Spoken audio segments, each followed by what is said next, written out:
On today's Pardon My Take, we have Randy Moss. Randy Moss, it's one of our favorite traditions. It is Kentucky Derby weekend.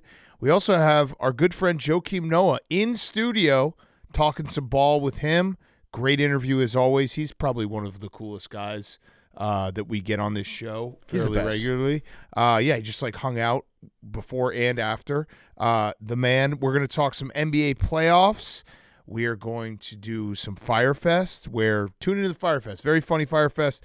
Hank got down to his deep, dark fears of Jordon and what is occurring with Bill Belichick. And we're brought to you by our friends at DraftKings. Derby week is here. Gentlemen, suit up in your sharpest. Ladies, let those wide brim hats turn heads. The race is on, but who will rise above the rest and be crowned king of the track? Find out on DK Horse, the #1 downloaded horse betting app. I actually just redeposited for the weekend on DK Horse. DraftKings is turning up the thrill with the king of the track promotion. Here's how to get in. Head to DK Horse app. Opt in and bet $5 or more on a horse to win the Derby. If your pick crosses the finish line first, you'll win a share of $1 million in prize pool. Also, on Monday, we will be in Arizona for the Bet Gala. So make sure you tune in. It's kind of like the Met Gala, but it's the Bet Gala. It's going to be us. It's going to be some of our friends, some celebrity guests. We're going to live stream Knicks Celtics game 1, hopefully Caps game 1. We'll see. We'll be live streaming it from Arizona, dressed to the nines at the Bet Gala with DraftKings. So who will reign supreme? Download the DK Horse Racing app and use code TAKE. That's code TAKE on DK Horse. Bet $5 or more on a horse to win the Derby for your shot at a piece of $1 million only on DraftKings. The crown is yours. Okay, let's go.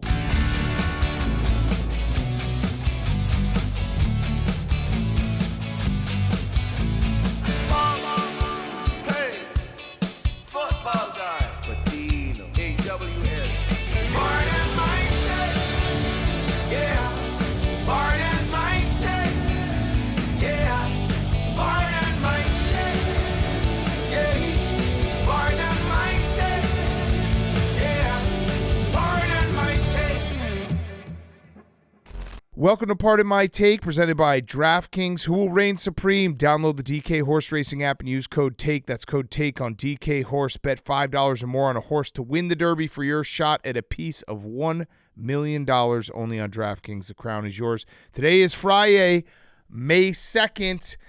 Bing bong, Hanky. Bing bong. Bing bong, Bing Hanky. bong. Hank was very upset that the Knicks won this game. Yeah, it wasn't very bing upset. bong. You were trying to pretend like you were rooting for just an extended series. I know Hank pretty well. You would have preferred, I think, to have seen the Pistons. No, I'm excited for the Knicks. I'm excited to. It's going to be good content. To get Mr. I Bing like Bong to beat back. New York. Yeah. We will be with Mr. Bing Bong game 1 at the Bet Gala in Arizona. Jerry O'Connell will be with us live streaming the game. And New York fans are the loudest fans that never win anything, and it's just fun to shut them up. Well, So, we should give I'm them- excited to beat New York. They did win this series, and we should give Did Jalen. they win or did the Pistons lose it? Well, the Pistons did choke in the end, but Jalen Brunson Multiple times. And the ref show. That's, win's a win. Jalen Brunson, we got to give him credit. He scored 40 points. One of the coldest crossover 3 in the eye on Azir Thompson, who was awesome all series playing defense, but Jalen Brunson is just that good.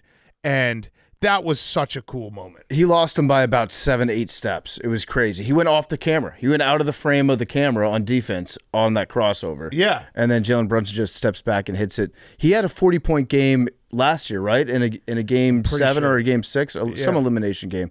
Yeah, Jalen Brunson, he is good. The Brunson burner ignited. The Brunson burner. Did you like that? That was Ian Eagle's call. I like that a lot. The Brunson burner ignited. I appreciate that. I also want to give respect to the Detroit crowd. Yeah. They did a great job tonight.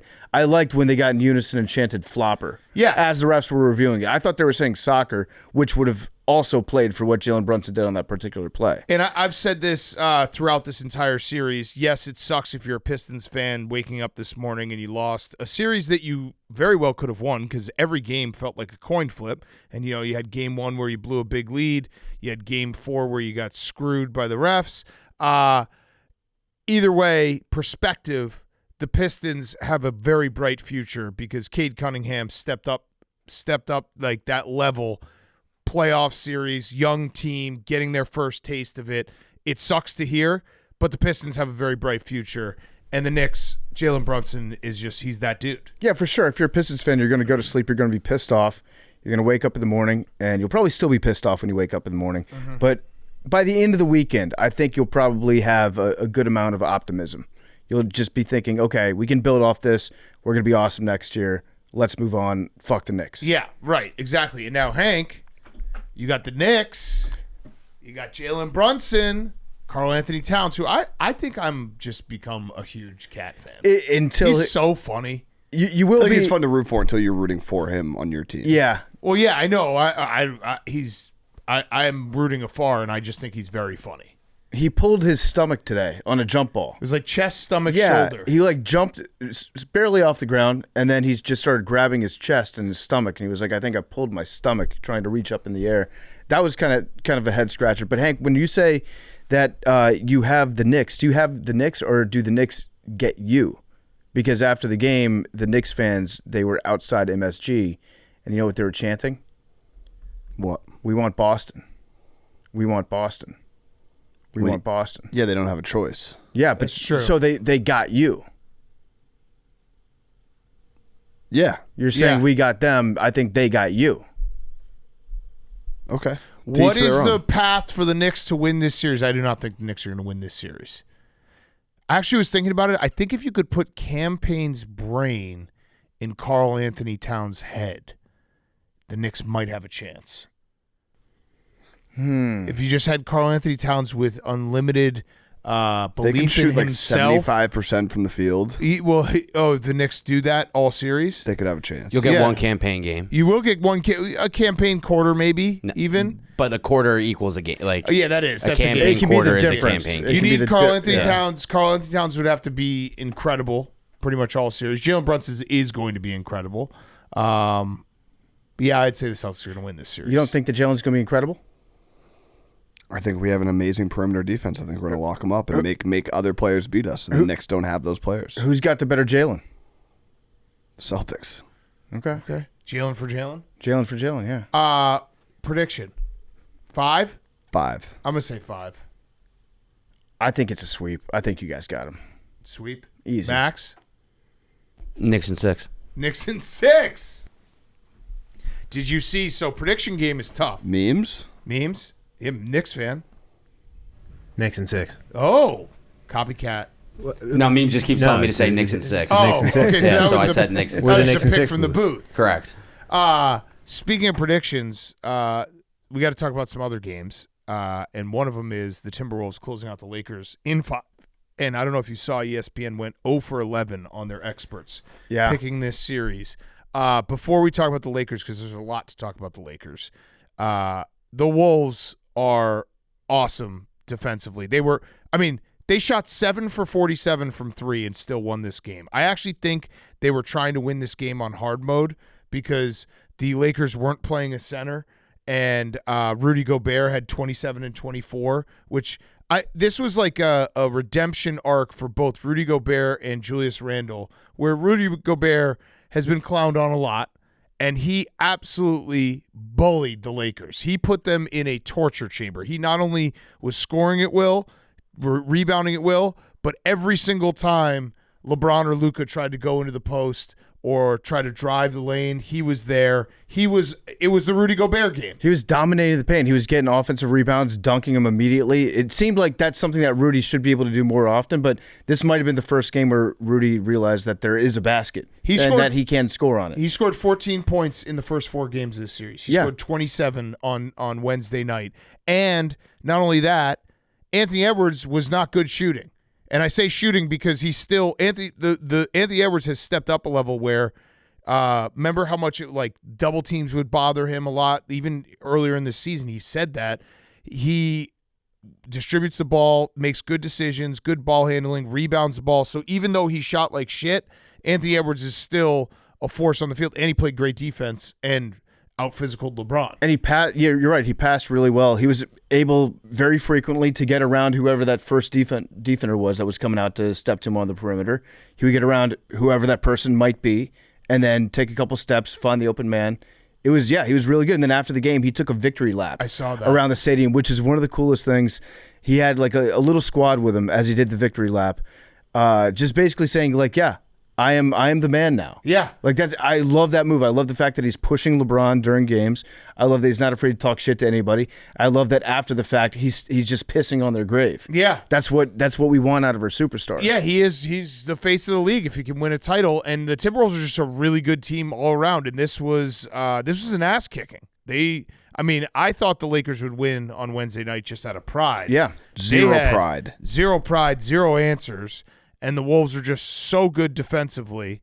And again, 7 for 47. They shot worse in this game than the Rockets did in that famous game against the Warriors in Game 7. Yeah, I mean, if you had asked J.J. Redick if you would be okay with having Rudy Gobert beat you offensively going into this game, he'd be like, yeah, that's kind of what I'm thinking. Oh, I thought you were going to say he would leave the press conference. Well, no, he would leave not a fair question. He would leave the press conference if you asked him, did you talk to anybody about substitute? Did you know that you're allowed to substitute? Yeah, listen, we're J.J. Redick fans because he's a friend of ours. Except for Hank. He is a friend of ours. Not the best series for him, but he is a rookie head coach. I think you can give him a little bit of – the Lakers – well, Luka fell into their lap this year. I think he did a very good job with the Lakers this year. He had a little bit of a problem in this series, a little bit of a meltdown. There was a report that Reggie Miller had to calm him down, which was weird. I think that Reggie Miller probably told somebody that afterwards. I think Reggie Miller likes to be part of the conversation. Yes. Yeah. But I think there is some truth to that maybe JJ was very emotional, that he was like, a little intense. He's a serious guy. He was on edge. And also I think JJ, he's a smart guy. He's played a lot of basketball. He's talked about basketball a lot. He probably had a good understanding of his roster and knew that he was limited. Jackson Hayes I don't think he got a minute. Did he get a minute? I don't think he got a minute. So they're like, hey, we have a big guy and we're not going to play him. We're going to let Rudy Gobert just punk us. Yeah, he played 3 guys off the bench. Obviously, Game 4. Maxi Kleber had not played with the Lakers at all. I don't think he practiced really with the Lakers. Played since January. Yeah, he hadn't played since January, and he was in crunch time. Not exactly. He didn't have a lot of outs with his roster, and the Timberwolves were just a better team. But J.J. Redick had the moment where he left the press conference. Probably a learning experience for him. I still think he's a very good coach. Hopefully LeBron doesn't fire him. And we also had J.J. Redick after, I think it was maybe after the game or today when they did media. He said that, without naming names, he said the roster must get into championship shape during the offseason. I think he's talking about one guy. What part of the roster are we talking about here? I think he's talking about the Slovenian part of the roster. Is he talking about Bronny? I think Bronny has to grow. Bronny does have to grow. But yes, Nico Harrison's a fuckhead. But was he kind of right? But also he's a dickhead, but maybe also a genius like Steve Jobs. So I got a couple stats for you. Luka was Timberwolves drove at Luka 16 times during Game 5. He was blow by stat 9 of those 16 times. You could see it. He was a traffic cone for most of the night. Also, the Lakers' defense in this series gave up a 120.4 rating, which would have been the worst in the league for the entire league for all season when he was on the floor. Luka looked gassed. He had that third quarter where he had a flurry, but he looked gassed. Does Luka have a little early onset Embiid? I think Luka has. We had a bad back though. Like that. Yeah, you're right. Second half. Yeah, well, that's how the bad back is. Then when he scored like 15 points in a row. Luka he was laboring, as Hold on, Reggie said. That was sarcasm. Yeah. Yes. Wait, what? Yeah. Are you okay? Max is about to go on vacation. He's been questioning wait till the Fyre Fest, which was very, very entertaining. Max, what are you questioning sarcasm on? Who? I thought he was. I thought he was at. Whatever. He just said he had a backpack. I thought you were stopping it because I said he has early onset Embiid. Yes, but Embiid has never played a playoff series without an injury. I understand. So he has never gotten an excuse. Luka had a bad back. But he has. Whatever. He obviously did that on purpose because Embiid is hurt every series, and he's never gotten the, he was hurt. Yeah. Well, he had a bad back. We have to forget. Well, no, I don't think he has early onset. He got to the NBA Finals last year. I think Zach Lowe put it perfectly. He's like, everything he does is he's laboring in everything he does. Yeah, well, I think Reggie Miller, was he the one that was like he's laboring the entire time? He's like he's struggling out there. I think Luka's hurt. I think he's hurt. He looks like he's playing 50% out there. He was playing 50%. He was playing on offense. Well, yeah, when I say early onset Embiid, Luka's a better player than Embiid, has gone to an NBA Finals, has won an actual conference finals. I'm saying just when you watch the game and play to play, you're like, is this guy going to survive? Yeah. Like that, you just have that vibe of like, is he okay? Because he doesn't look like he's going to be okay. He looked like every single person at Barstool Sports after about 10 minutes of playing pickup. Right. The way that he was turning around, running back down the court. He's got to get into championship shape. He's got to play his way into championship shape. That also, Anthony Edwards really, really rubbing it up, running up the score on Luka. After the game's over, he still has the energy to do a Frank Walks around the arena. Yeah. Luka could never do that. No. Luka would be on a go-go scooter. Yeah. Full disclosure, I wasn't being sarcastic. Oh, okay. Oh. Not sarcasm. The good news is I think this is probably the third year in a row, we can stop hearing ESPN say that this is the year that the Lakers are going to go to the finals. That is true. It feels like every year it's been the Lakers. Anthony Edwards is the king slayer. He took out Jokic last year. He took out LeBron this year. Who else? KD and Booker. Mm-hmm. He is the king. He's 23 years old. Face of the league.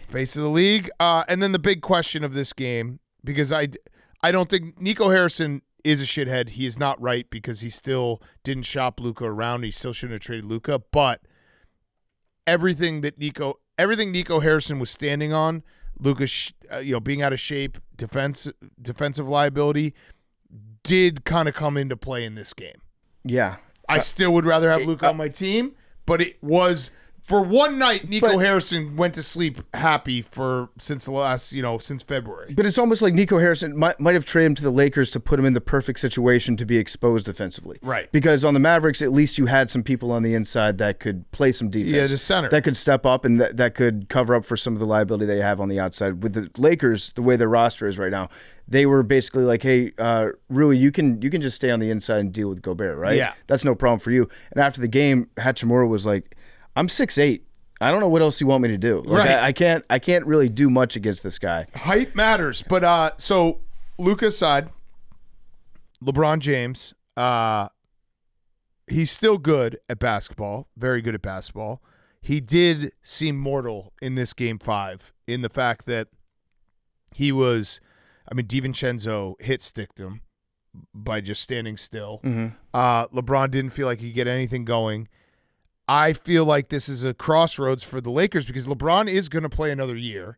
I don't know if you guys saw the report from Shams, which stop me if you heard this before, but LeBron wants to play another year because he has a son that will be draft eligible in 2026. I love that. I love having three Jameses on the Lakers roster. Yeah. I saw that, and I saw some people speculating on him retiring. LeBron James is not going to retire out of the blue and just walk off the court, and that'll be it. He is going to have the retirement tour. Yep. He's going to go across the country, and there's going to be like a documentary crew that follows him everywhere.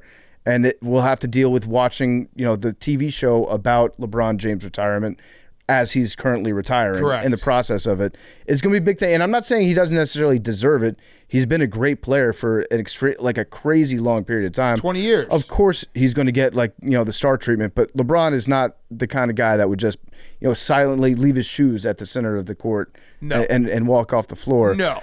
So the big question, though, with LeBron is I agree with you. He's not going to retire. He's got $50 million player option next year. That's the big question. Yeah. Is he going to opt into the $54 million, which would then basically tie Rob Pelinka's hands behind his back in terms of roster building, or is he going to be like, hey, I actually want to try to put a roster around me because I'm not – like LeBron is still very good at basketball. Whatever you want to say, top 15, top 20 player right now in the league. Whatever, I don't know what the argument would be, but like he's somewhere in there.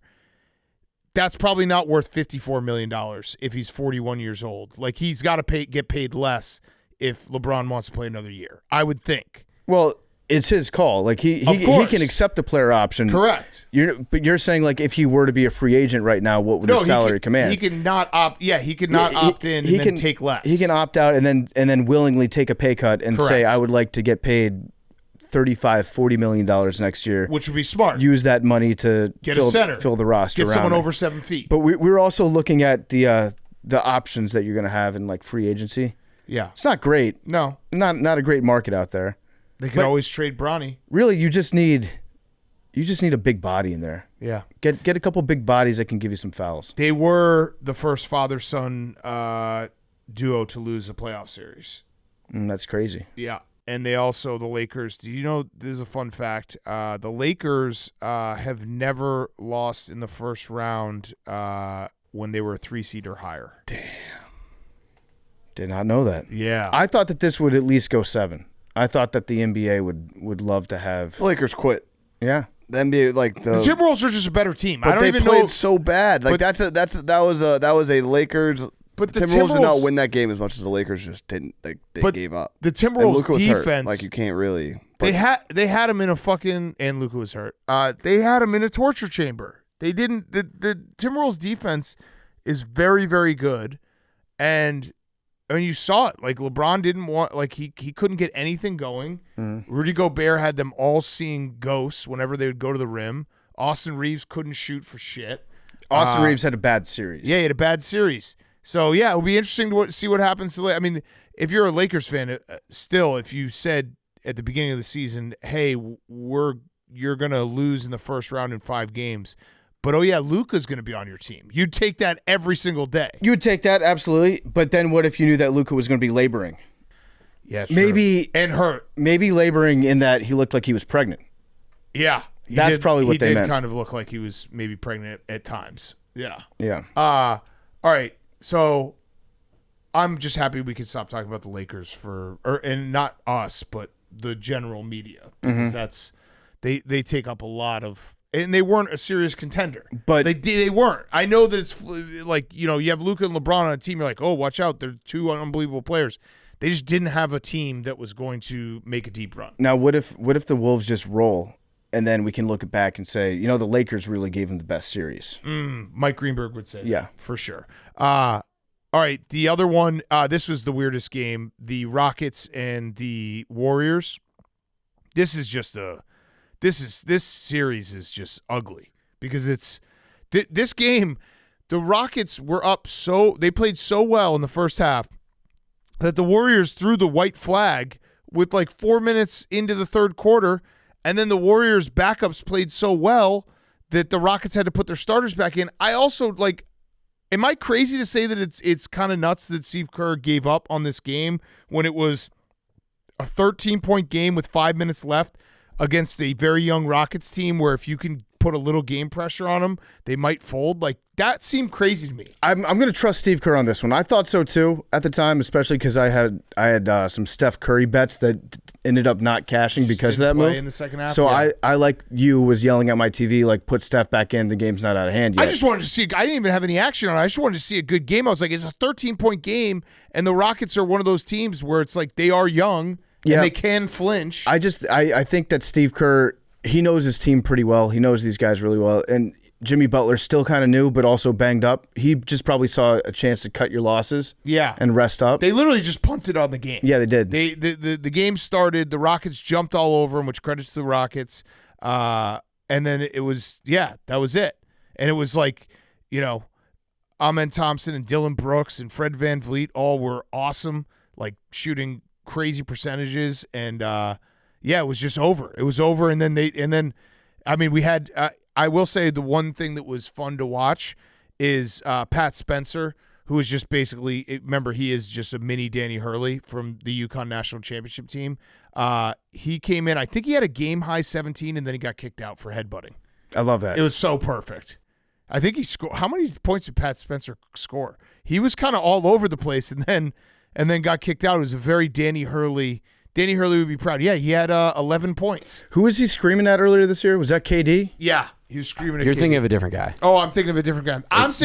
This is his brother. I'm thinking of Cam Spencer. Cam Spencer plays on Memphis. He yelled at KD. Pat Spencer, Pat his Spencer's brother. lacrosse Spencer. player. Okay. Lacrosse player. He's like one of the greatest That's lacrosse right. players of all time. All right, good catch. Good catch. Throw everything I just said out. I would love You to. could understand. You could understand how I got that confused because Pat Spencer's also crazy, and Cam Spencer played for Danny Hurley. He's also crazy. Yes. He's the one who yelled at KD. There should be a rule in the NBA that if you are a brother, and especially if you're a twin, you should have to play on the same team. Yeah, agreed. Or a son. Yeah, they kind of just look the same, and they when he headbutted him, I was like, yeah, that's Danny Hurley, so that's my bad. I would very much like to see the Warriors advance. I think that they will. I think that they'll end up taking care of business against the Rockets. I do too. Mostly because I want to see Draymond and Rudy Gobert. I want to see those two lovebirds out there on the court. I'm excited to get a bunch of tweets saying I was wrong, and then 30 seconds later saying, wait, memes corrected you. Yep. Those are my favorites. Yeah. Oh, I got a ton of those from Montreal fans. Listen, I don't know if the AWLs are the best fans in the world. We fuck up so much stuff. That's all we do. That's the beauty of this show. We just fuck things up left and right. Especially if we're recording past midnight, Which we are. If it's past midnight, so like every NFL Sunday show that we do, It's a mess of. I'd say we get more things wrong than right. But the things we get wrong, we're being sarcastic, and Max just doesn't It realize was a bit. I was doing a bit with Pat Spencer. What, Max? How many times do you think, like, let's say memes didn't pick up on the Pat Spencer thing there, that they would go to somebody else and use that take because of what you just said and act like an idiot? I feel bad for that sometimes. Oh, you mean like somebody that's hanging out with fair. their friends and they No, say that's that? fair. And they're like, yo, did you see the UConn kid Yeah. like headbutt someone? Yeah. He was like, they All right, got that from all right, early. so it is on us. We got to be better. Yeah. No, Well, you're I say right. dumb shit all the time, and We all do. Yeah. No, but just like get better friends. Get better friends that'll be like, I don't care that you got that wrong. It was funny that you said that. Yeah. Yeah. Right. Fuck yeah. Guys make mistakes. Let's normalize guys fucking up. Nobody wants to know it all. No one does. Right. No, the know-it-alls are the worst. You got to make mistakes. We're know it nuns. You know what? He did play for UConn. Fuck that. Pat Spencer did play for UConn. And when he yelled at KD earlier this year, Yeah. that was fucking awesome. Yeah. And he basically was like, he yelled at KD. He's like, I'm playing for the Warriors and the Grizzlies at the same time. And Bobby Hurley is my coach. And memes is actually very rude of you to interrupt us. Yeah. And to try to correct us on that. Memes, just say Apologies. yes and move on. Yeah. Apologies, Knicks and 6. Their older brother's Spencer Pratt. Remember him from Real Housewives? Yeah. And his brother, Chris Pratt. Yeah. We're connecting all the dots. We just nailed that. I am excited for Game 6. I do agree. I think you're going to actually get a Warriors effort. Yes. Because you better, if you decide halfway through Game 5 you're not trying anymore, you better have those bullets saved for Game 6. And then we watched Game 6 so we get Game 6 Warriors Rockets on Friday night, and then we get Game 7 Clippers Nuggets on Saturday. So which I'm very excited for. This series is just awesome, and it feels like we're just gonna have to see if we keep getting the good James Harden. Yeah, because so he was really good tonight. My question was going to be: are we getting James Harden right now? I think so. Are we getting hard? Because I think so. this has happened in the past where James Harden has had good games in playoff series, and we're like, I think this series is when James Harden's taking it seriously. Yep. And then Game 7 happens, and we're like, why did we get hard again? Yeah. You know what I'm going to do in this game? I'm just going to I think it's just going to be Jokic versus Kawhi. I think both those guys are going to be incredible. Superstars. I really do, because Jokic is, Jokic always gets his stats, and Kawhi's had a good series, but I think this is one of those games where we're going to look up and it's going to be Jokic is going to have 34, 18, and 11, and Kawhi is going to have 39 points on like 85% shooting. I would love to see that. That sounds like a fucking awesome game to watch. That's my prediction. It's a great series, though. It is a great series. I'm very excited for Game 7. What, Hank? I don't know who's gonna win. Who do you think's going to win? I actually don't know I either. really have no idea. Because you could make the yeah. I don't know, because I was convinced that the Clippers were going to win Game 5. before that game, and the Nuggets took it to him. It is crazy that I'd probably say Nuggets. is this right? The Nuggets only shot 9 free throws the entire game. Yeah, That's pretty crazy. yeah. A lot of mid-range from Jamal Murray. Jokic was probably scared of the horse heads in the crowd. He definitely was. Maybe he got inside his head. Yeah, who's Oh, going to win wait. this game? When is this game? This is Saturday night, This is going to be Kentucky Derby Day. right after the Kentucky Derby. Is Jokic going to be fired up because he just watched the horses, or is he going to be completely spent? I don't know. It He might be spent. might be spent. Although they don't have I don't know if it's exact horse racing that he likes. He likes the carriage racing. races, yeah. I'm sure that Jokic likes the Kentucky he'll Derby. watch it. But yeah, he might be fired up. Like if he loses on Kentucky Derby Day, is that more likely for him to have a good game or a bad game? Well, everyone loses on Kentucky Derby Day. Wait to hear Randy Moss, though. He'll give you some winners. You just got to follow him because then I always try to outsmart myself. Good question. I don't know. I feel like if you lose big on Kentucky Derby Day, nothing good happens for the rest of that day, right? You kind of like retreat into a pit of sadness, question everything about your own brain. He needs a Spencer brother to make him to block the TV for him. Is there a Spencer on the Nuggets? I'm sure there is. There's another one. Hawes? Yeah, George. Yeah, Still kicking around the league? our guy Spencer Hawes. Spencer Hawes is not in the league right now. But shout out Spencer Hawes. He 'cause is he's listening to the this best. podcast. What's up, Spencer? Yeah, we love Spencer Hawes. He should be in the league. He should be. I thought in he the league. still was. It was Spencer Hawes. The Lakers should pick up the phone. Spencer, stay by your phone. Spencer Because would have Rob fucked Pelinka's- Rudy Gobert. Rob Pelinka is giving you a call, buddy. Yeah. All right, we got to pick. Let's pick a first basket for Friday night. Rockets Warriors. NBA playoffs are finally here, and it's about time to get wild. High stakes drama, insane buzzer beaters, jaw dropping dunks, and the excitement you live for. And guess what? DraftKings Sportsbook, an official sports betting partner of the NBA, is giving you a chance to boost your winnings every single game during the playoffs. That's right, every game, all playoffs long. DraftKings is rolling out a special NBA profit boost. So what are you waiting for? Download the DraftKings Sportsbook app now and use code TAKE to claim your profit boost. That's right. Code TAKE gets you a boost for every single NBA playoff game. Don't miss your shot at big wins. This is the moment you've been waiting for. Only on DraftKings. The crown is yours. All right, what are we doing, boys? First Everyone's got a basket. pick. Everyone's got a pick. My pick is Draymond Green. Oh. He's been shooting first a lot. Can you show me the odds for first basket? You know what? I'm gonna go with Jimmy Butler. I'm going to go with in Thompson's name. Amen. Draymond is 11-1.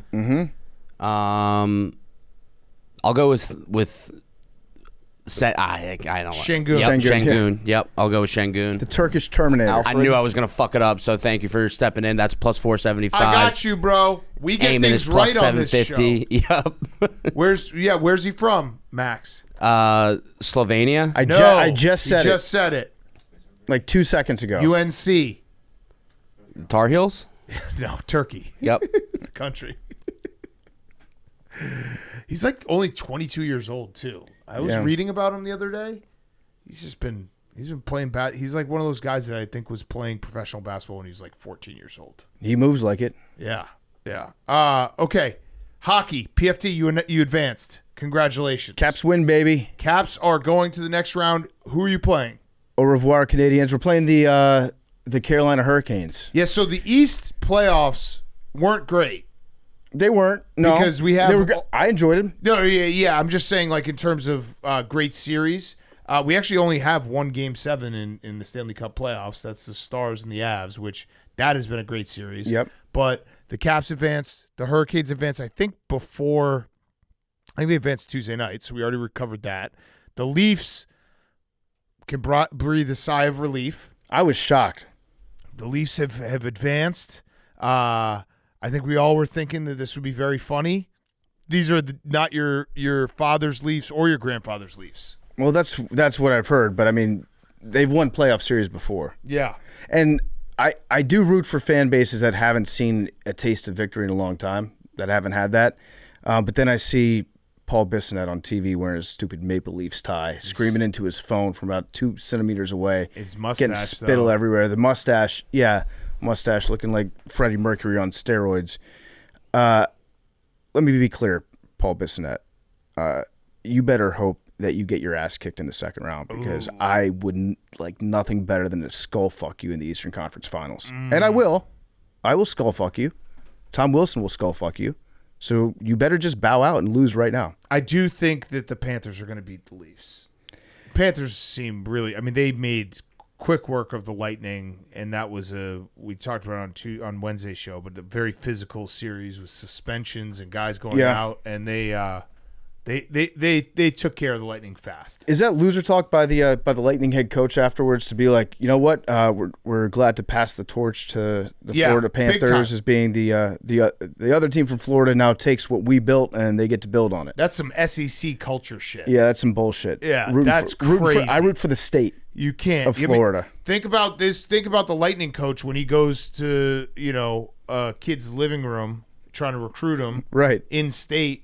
You're like, didn't you talk about the Florida Panthers having the torch now? Yeah, maybe I might go to school there. That's insane. Yeah, it is insane. But I actually liked that series a lot. It wasn't as long as it should have been. Listen, it would have been great to see more games, but it was still a fucking awesome playoff hockey series. Just because we only have, as of right now, one Game 7 because the Jets and the Blues have to play Game 6 on Friday night, doesn't mean the hockey playoffs haven't been incredible. I mean, there's been awesome action every single night. We are having Whitney on Sunday to break down the whole first round and preview the second round. That Stars-Avs series, though, has been incredible. Yeah. And then the Oilers. How about the Oilers? Down two games to none, and then they just come and reverse sweep them. And excuse me, that game tonight was on crack. It was 2-2 5 minutes into the game. Yeah, just flying around. They finally got some goaltending. Yeah. Now, there is kind of a wrinkle in the schedule that's coming in for the second round with the Caps and the Hurricanes.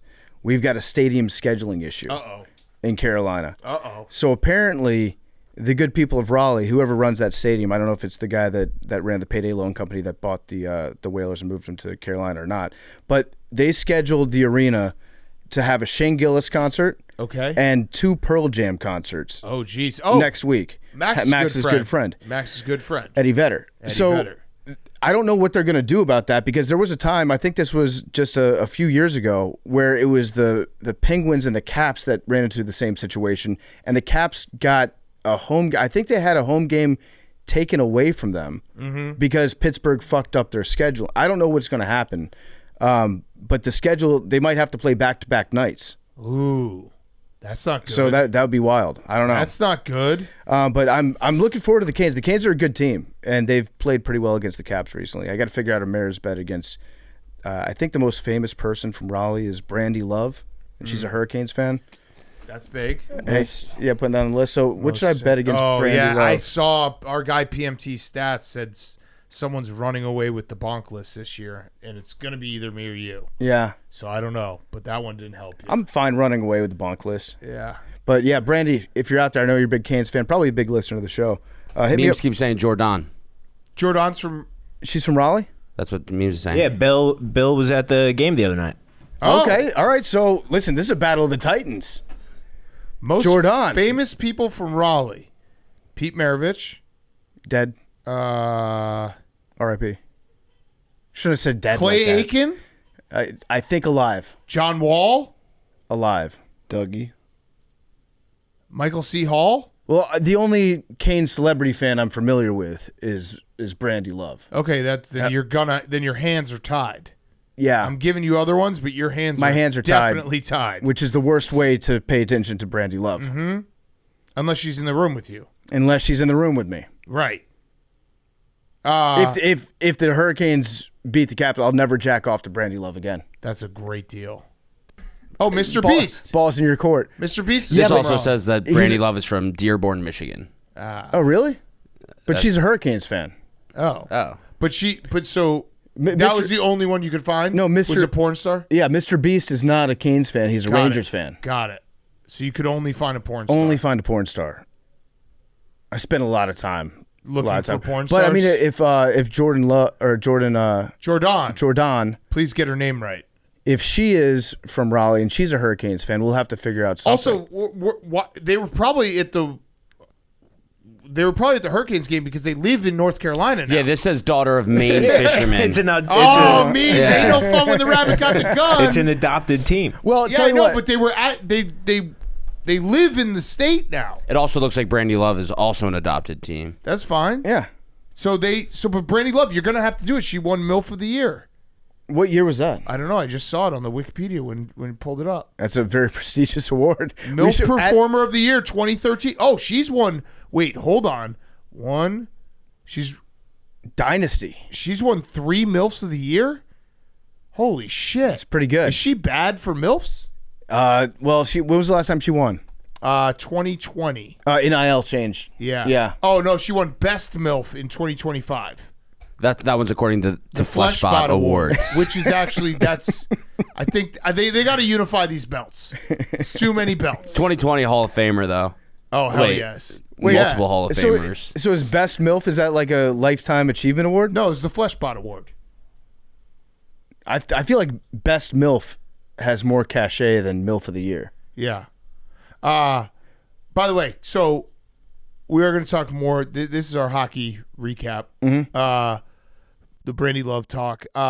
We are going to talk more with Whitney, and we have two great interviews coming up right now. I do have keys to the series, just Okay, real quick yeah. off the top of my head. Keys to the series, number 1, Tom Wilson needs to hit somebody in the face. Okay. Number 2, we have to rock the red. And then number 3, Brandy Love needs to DM me. Okay. I like that. Keys to the series for the Caps. I had one last thing before we get to our interviews. Randy Moss giving us Kentucky Derby picks. Joakim Noah in studio. And then, again, listen to Fyre Fest. It was very funny. Just real quick, this is something we got to put on our radar. We're going to have to start monitoring because last year we talked about the Oakland A's and that fucking loser, the fail son from Gap. What's his name again? John Fisher. John Fisher. Fuck him. We've talked at length about Jerry Reinsdorf and what he's done to the White Sox. We got to get on the radar of the Colorado Rockies maybe being the worst team of all time. Because I don't know if you've paid any attention to this, but the Colorado Rockies are on pace right now for, I think, 32 wins. Yeah, pretty incredible They're stuff. 6-25. So officially the Monfort brothers, Dick and Charlie Monfort. We're looking at you. We're watching you. We're on your shit. I don't like the And when I say we're on your shit, we're just going to say you fucking suck ass once every couple of months, and nothing's going to change about your life, but we're on your shit. I don't like the idea of brothers owning a team together. Yeah, that is It seems weird. like a plot of a terrible sitcom. No, we do. We got Seems to like a break. dream come true. We got to break the brothers up. Hey, Dick, I heard Charlie was talking shit. Which about one's you. the hot one? It looks like Gotta be Dick. Charlie, really? Yeah. No, Dick is significant. Charlie has no hair. He looks like a penis. Oh, Dick is running the show. This is weird. Charlie looks like a dick. That is weird. Pull him So- up. Pull up the Montfort brothers. So is it always Dick and Charlie when you look it up online? I think so. How come it's never Charlie and Dick, huh? That's you true. ever think All about right, that, two Charlie? images on them, the Montfort brothers. Now you didn't Google it, right? Just do Rocky owners Google image. Max is already on vacation. All right, so look, see, that's Dick Yeah, he's on the left, good-looking and look guy. all the way to the right. That's Charlie. Look, he looks like a penis. Click him. Click on him. That looks like someone who would go into Brandy Love. He looks like Joe Camel. That's a crazy head. Fuck these guys. Yeah, they suck. They did beat Blooper and the Braves the other night, though, which is kind of crazy. Oh, Max, are you nervous? About who? Blooper having a boxing match with Philly Fanatic? This is the first I'm hearing of this. Oh my God, this is a legacy match. For you. I don't think. I think the Fanatic is gonna wipe the floor. I with actually, that fatty. I think that Blooper's going to win. I mean, you got to be. I think Blooper is an You wanna athletic take- guy. You ever seen Blooper run through like 7-year-olds on the football field? Dude is Derrick Henry. Did you ever see him get bullied off the internet? I'm not talking about, is the boxing match taking place on Twitter.com? You don't think that Excuse me, Twitter- X.com, X, the everything app. it's all happening on X? May 27th. Mark your calendars. Fight night is coming to Philadelphia. Oh, and it's in Philly? Oh, Yeah. come on. Why are we just looking at Bloomer's going to gas a out. wall of Brandy Love right now, Max? Bloomer's going to gas out. He's a fat fuck. He's not going to be able to. He's going to go half a round. He's not going to be ready to go. Max has Safe Search on. Yeah. Of course, this is work. This is a place of work. Oh, yeah. We're really following all the rules at Barstool Sports. Yeah. You just go back to x.com and pull up College Hotties or whatever you follow, Max. That wasn't that. That Campus was for you Cuties, page. sorry. It was that Campus was for Cuties. you page. Campus Cuties. Campus Cuties. All That right. doesn't help, but Let's get to our interviews. Wait. There's one other update in the NBA. Halliburton's dad is no longer welcome. That's right. He has been banned from the postseason. Yes. So I put the blame on Tyrese for this because he didn't have his dad's back. Yeah. Although it might be better. If the Pacers go to the finals, you think that Halliburton's dad's not going to be there? No, they said he's banned for the entire postseason. I thought it was a self. You got to suss him. You got to suss him first. You got to say 2 games. You can't be here. Let it cool down for a while. But like, if they do get hot, hypothetically, if they make it, if they advance, at some point you're going to want his dad back there, right? Right. For the vibes. Right. So I don't like that. I don't like that at all. I don't either. Okay, wait. Do the draft lottery one time before we kick it to ourselves with our interviews. Let's go. Hey, Washington. There you go. Let's go. Cooper Flag. Huge. All right. Let's get some interviews. Okay, before we get to Randy Moss, Game Time. NBA playoffs are here, and the only place to buy hard-to-get playoff tickets is Game Time, the official ticketing partner of Barstool Sports. With killer last-minute deals, all-in prices, views from your seat, and their lowest price guarantee, Game Time takes the guesswork out of buying NBA playoff tickets. Prices on the app actually go down the closer it gets to tip-off. You can save up to 60% when buying last-minute tickets. We're looking at Pacers, Cavs, Game 1 Sunday. Tons of tickets available, like a stunning amount. Bad sports town, potentially. But you can get in for as cheap as $71 on Game Time. What a deal. $71 in Cleveland on Sunday. So what are you waiting for? Go buy those tickets. Take the guesswork out of buying NBA playoff tickets with Game Time. Download the Game Time app. Create an account and use code PMT for $20 off your first purchase. Terms apply. Again, create an account, redeem code PMT for $20 off. Download the Game Time app today. What time is it? Game Time. We're also brought to you by our friends at Truly. Truly Unruly Lemonade combines the high alc fun of Truly Unruly with everyone's favorite lemonade. Lemonade let loose, 8% ABV, 100% delicious. 4 supercharged lemonade flavors, Bumpin', Blue Raz, OG Original Lemonade, Punched Up Pineapple, and Wild Pink. It's the official hard seltzer, pardon my take. Level up your lemonade with Truly Unruly. Find it at a store near you or visit trulyhardseltzer.com. Listen, starting to get warm out, starting to be golf, starting to be beach, starting to be, a little day drinking on Saturday, Sunday. Truly Unruly Lemonade is the drink of the summer. 4 supercharged lemonade flavors, Bumpin' Blue Raz, OG Original Lemonade, Punched Up Pineapple, Wild Pink. Wild Pink is my personal favorite. 8% ABV, 100% delicious. It's the official hard seltzer, pardon my take. Level up your lemonade with Truly Unruly. Find it at a store near you or visit trulyhardseltzer.com. Okay, here he is, Randy Moss. Okay, we now welcome on a very special guest. One of my favorite traditions on this show. It is our good friend, Randy Moss from the Kentucky Derby. It is Kentucky Derby weekend. This is like, Randy, I got to say this, like you have a special place in my heart because every time the calendar turns and we get to this point and we have Randy Moss on Pardon My Take on the Friday before Kentucky Derby, it's like we've made it. It's summertime. It's the official start of summer. So thank you so much for always joining us. And how's everything going? Hey, good. Hey, I'm one of the original recurring guests, Big Cat. Yep. And Yes. the first time I was on, we played Racehorse or Porn Star. Are we going to play that again? We could. Yeah. Bonnie Blue. Oh, that would actually be Bonnie Blue really would be good a great racehorse horse name. Bonnie Blue's a great horse name. It would be. Yeah, no. You were first on this show. I think it was like 2 months. It must have been 2 months. After it was created. So yeah, we're coming up. Next year's our 10-year anniversary, which is crazy. Wow. So maybe we'll have to do something special with you. Yeah. Mm-hmm. And I think one thing people don't really talk about enough about Randy Moss, if you followed his picks, especially your Friday picks Oaks, that yeah. you give on this show, your return on investment, I think, beats the S&P 500. I think Randy Moss has been the safest investment you could possibly make. I couldn't lose with you guys for a long time. It's kind of come back down to earth a little bit, but let's get the ball rolling again this year. Why don't we?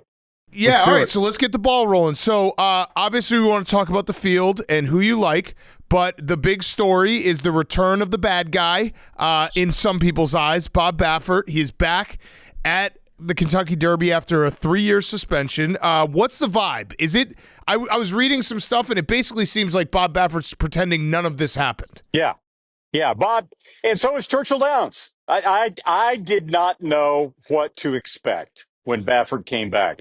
They gave him his old barn back. They put up all the old signs at his old barn. They're all singing Kumbaya by the campfire. Bob says that one thing you have to learn being a horse trainer with so much dejection and disappointment and defeat is how to turn the page and move on and don't dwell on the past. And he said he's viewing the last 3 years and all the lawsuits and the legal challenges, none of which were successful, like it was just losing races. And now he's looking ahead and he's just ecstatic, really. He's really happy to be back here. Yeah. Has he spent this time away refining his game? Like, is he coming back with any new tricks up his sleeve, or is it just same old, same old? He's been doing the exact same things. He just hasn't had the horses in the races. Yeah, that's what, well, he's arguably, I don't even think there's an argument, he's the most successful Kentucky Derby trainer of all time. Obviously one of the leading trainers, period, of all time. And while he was serving that 3-year suspension, it was just for Churchill Downs Incorporated racetracks.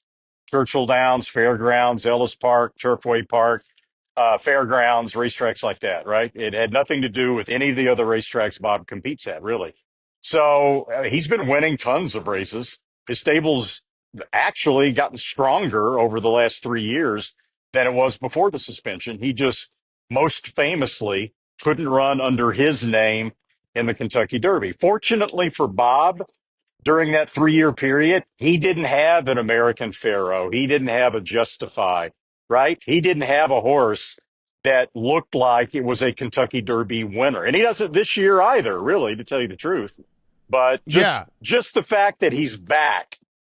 He was booed, actually, I was told, by some people at the post position draw. So he is still a bit of a polarizing figure with some people, and I think a lot of that has to do with the coverage in the mainstream media that made it sound like that he was, doping Medina Spirit with an intent to try to cheat and try to win, rather than the reality, which was just a medication violation that should have been avoided. Yeah. So he does have 2 horses in this race, Rodriguez and Citizen Bull. Do they have any chance of winning? Because obviously that would be an incredible storyline. He returns, he wins. They're not favorites. They're long shots in this field. But is there any world where one of these could win? And if you had to lean which one do you like more than the other? There is a world. It may be in another universe, but there is a world in which a Bob Baffert horse, one of those 2 horses, can win. Here's the interesting part about the race, guys, from a Bob Baffert perspective, right? Citizen Bull and Rodriguez are both speed horses. They both need to have the early lead in order to win. So you say, okay, they're counterproductive, right? They both can't have a clear lead. Citizen Bull, I think, is faster than Rodriguez. So if either of the 2 horses are going to win wire to wire, it's most likely to be Citizen Bull. But here's what's going to happen.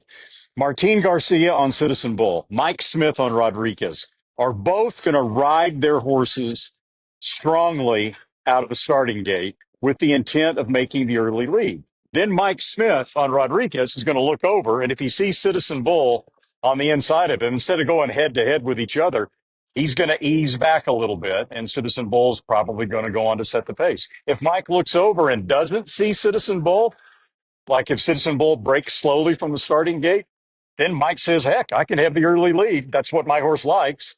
And then Rodriguez will take it, and he'll have a shot to go wire to wire. But the pace is likely to be fast. And so it's really, the race looks on paper like it sets up for a come from behind it. Yeah. Okay, I was looking at the odds. Journalism, I've read a lot about him in the past couple weeks here. The overwhelming favorite, I believe 3-1 right now. Right. I look at this like when I look at a golf tournament where it's Scotty Scheffler and he's like plus 250 before the thing even kicks off, and I think to myself, the juice isn't worth the squeeze betting on one guy that's plus 50. He's probably going to win, but I still find a hard time putting money down on that person. With journalism at 3-1, is the value there? My opinion, yes. I think journalism is 2 to 3 lengths better than any other horse right now in the field. As a matter of fact, one of the reasons I think he's such a solid favorite, in my estimation, is that the second best 3-year-old in the country, I think, is the horse named Baeza, who right now is on the outside looking in. He's on the wait list. He's number 21, just like Rich Strike was 3 years ago. He's waiting on a sickness or an injury or something to be able to get into the field. And now he's got about 24 hours for that to happen. We all have expected it all week long. We've expected Baeza to be able to get in the race. They shipped him all the way from California to Kentucky, thinking that someone would drop out and he would probably be able to get in. With all the veterinary scrutiny nowadays on these horses, it's a good thing. Typically, 1 or 2 of them wind up getting scratched. We're sitting here on Thursday now, and there have been no additional scratches to get Baeza into the field. So it's looking less and less like he's going to be able to run, which makes journalism look more and more like a solid favorite. Yeah. Baeza, and I saw that Pratt is on the 2-horse, going to go to Baeza if Baeza gets in, which tells you something because Pratt's an incredible jockey, and if he's going to make that switch, he knows that's a legit shot. I have a question, though, about journalism. So I'm sitting here being like, I can't take a favorite, and it's, this has happened many times in Kentucky Derby. My only devil's advocate with journalism, and you can tell me if I'm way off, I watched his last 3 races. Okay. He's been in a five horse field in the last 3 races. So he's beaten 4 other horses 3 times in a row. This is obviously 20 horses.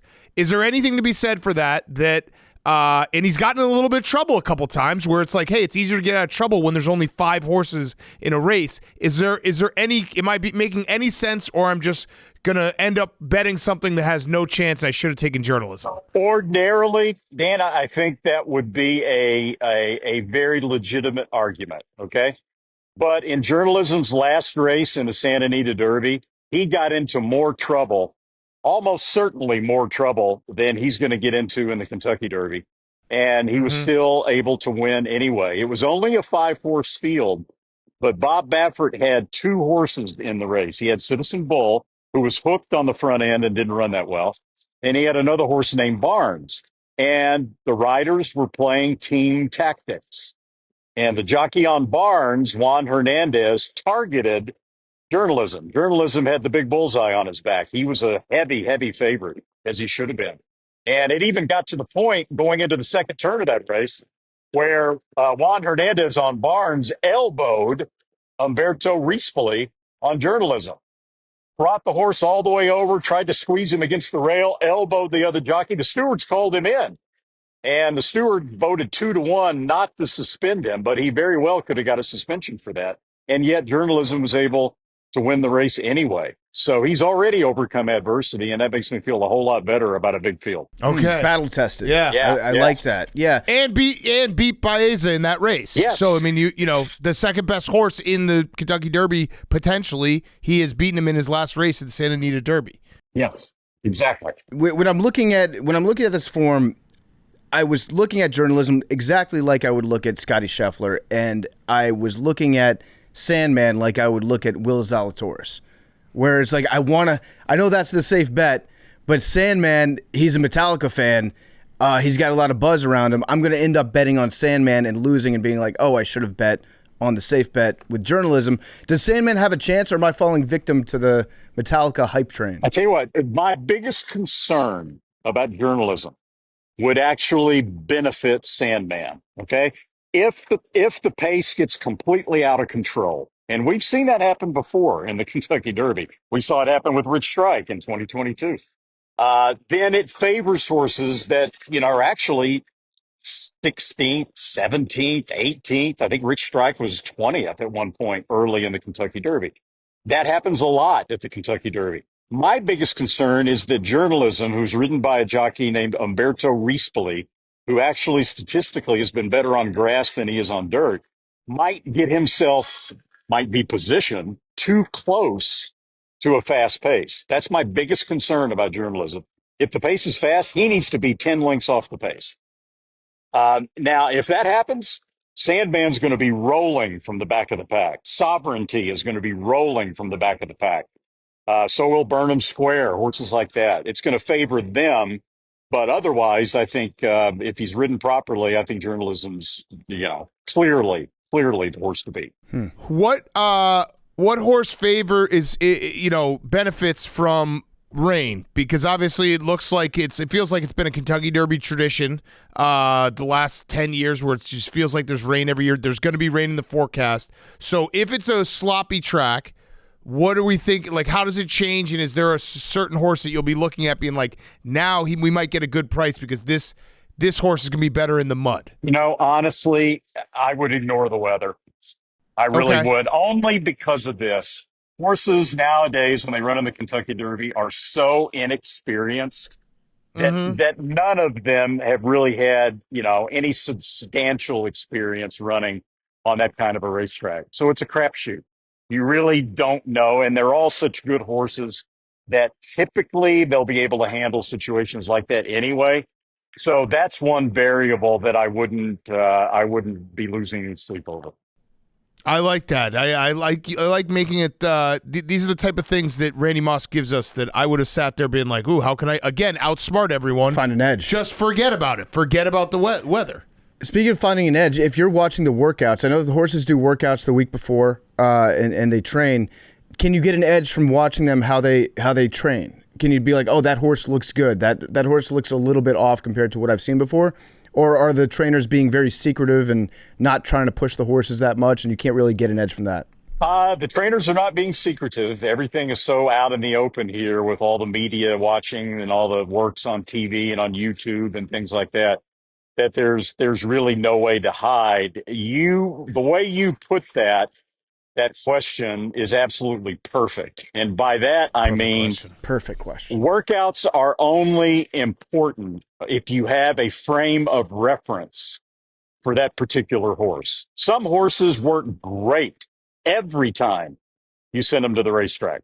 Some horses just don't give a crap, and they don't work well anytime you send them to the racetrack, and yet they run really good in the afternoons. Okay? That becomes just sort of part of the horse's personality, part of the horse's form. If you have a horse that normally works lights out, and suddenly he's just working so, bad sign. If you have a horse that normally works lackluster, and suddenly he's breaking watches, boom, that's a really good sign.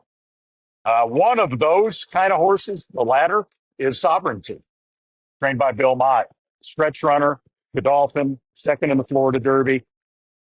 He's always been just a very average workhorse, and he's looked a lot better in the morning here at Churchill Downs than he has in the past. And he's going to be one of those horses running from the back of the pack. Okay, interesting. What's your favorite story about one of these horses in the Kentucky Derby? You always give us one or two of these horses where you're like, this is a cool story. I know American Pharoah has a child in this race from Japan. But do you have any cool nuggets that we can sound smart when we go to our Kentucky Derby parties? Probably the coolest nugget is, it's going to be a big storyline in the Derby, and it has been all spring long, is a horse named Cole Battle, who is trained by Lonnie Briley. If you've never heard of Lonnie Briley, no one else who follows the sport of horse racing had really heard of Lonnie Briley either until a few months ago. He's a 72-year-old guy, calls himself a coon ass from Louisiana. Never had a graded stakes horse of any kind before, much less a Kentucky Derby horse. And Lonnie's here with Cole Battle, who's, legitimately a decent 3-year-old. He's going to be 20-1, 25-1. But, here's a guy that's like been a media darling back here just because It's like the kid in the candy store. He's never been here before. It's actually very stressful for him. Bob Baffert has really taken a liking to him, and Bob wanted to do a selfie with him. And Lonnie said, why you want to do a selfie with an old coon ass like me? And Bob said, and Bob said, I want to send it to my kids. And Lonnie was he just couldn't believe it. And Bob was joking with his wife about how nice that old man Lonnie Briley was. And Jill, his wife, said, "Oh man," said, "you're as old as he is." And so Bob had to go to Wikipedia.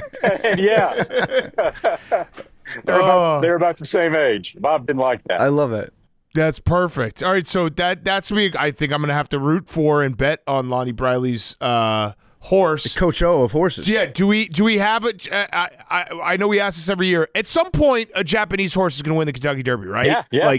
Oh, yeah. So is it any chance this year? Probably, just because this is the year that I'm getting off the Japanese. 2 years ago, Derma Sotogake, I think I told you, I thought he had a hell of a chance to win. Didn't get out of the gate. Wound up later in the year running second in the Breeders' Cup Classic. Last year, Forever Young. He's one of, if not the best dirt horses in the world right now. He probably should have won the Kentucky Derby last year. He got beat a head and a nose and was interfered with the length of the stretch.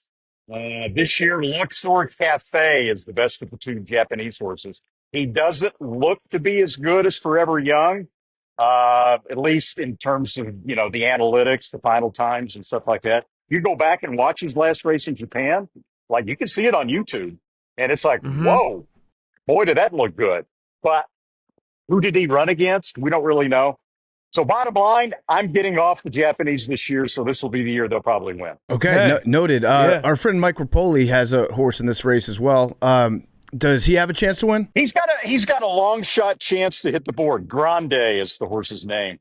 It looked like Todd Pletcher and Mike Rapoli weren't going to have anything in the Kentucky Derby this year, and then suddenly Grande steps up and runs second in the Wood Memorial. He was wide on both turns, especially the first turn, so you got to move him up a little bit. He got a pretty good number. He's going to be 20-1.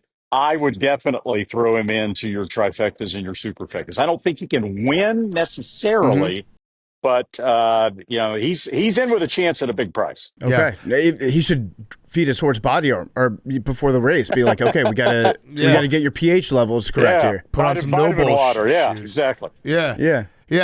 Dumb question for you, Randy. Let's say Secretariat, Prime Secretariat, best horse ever.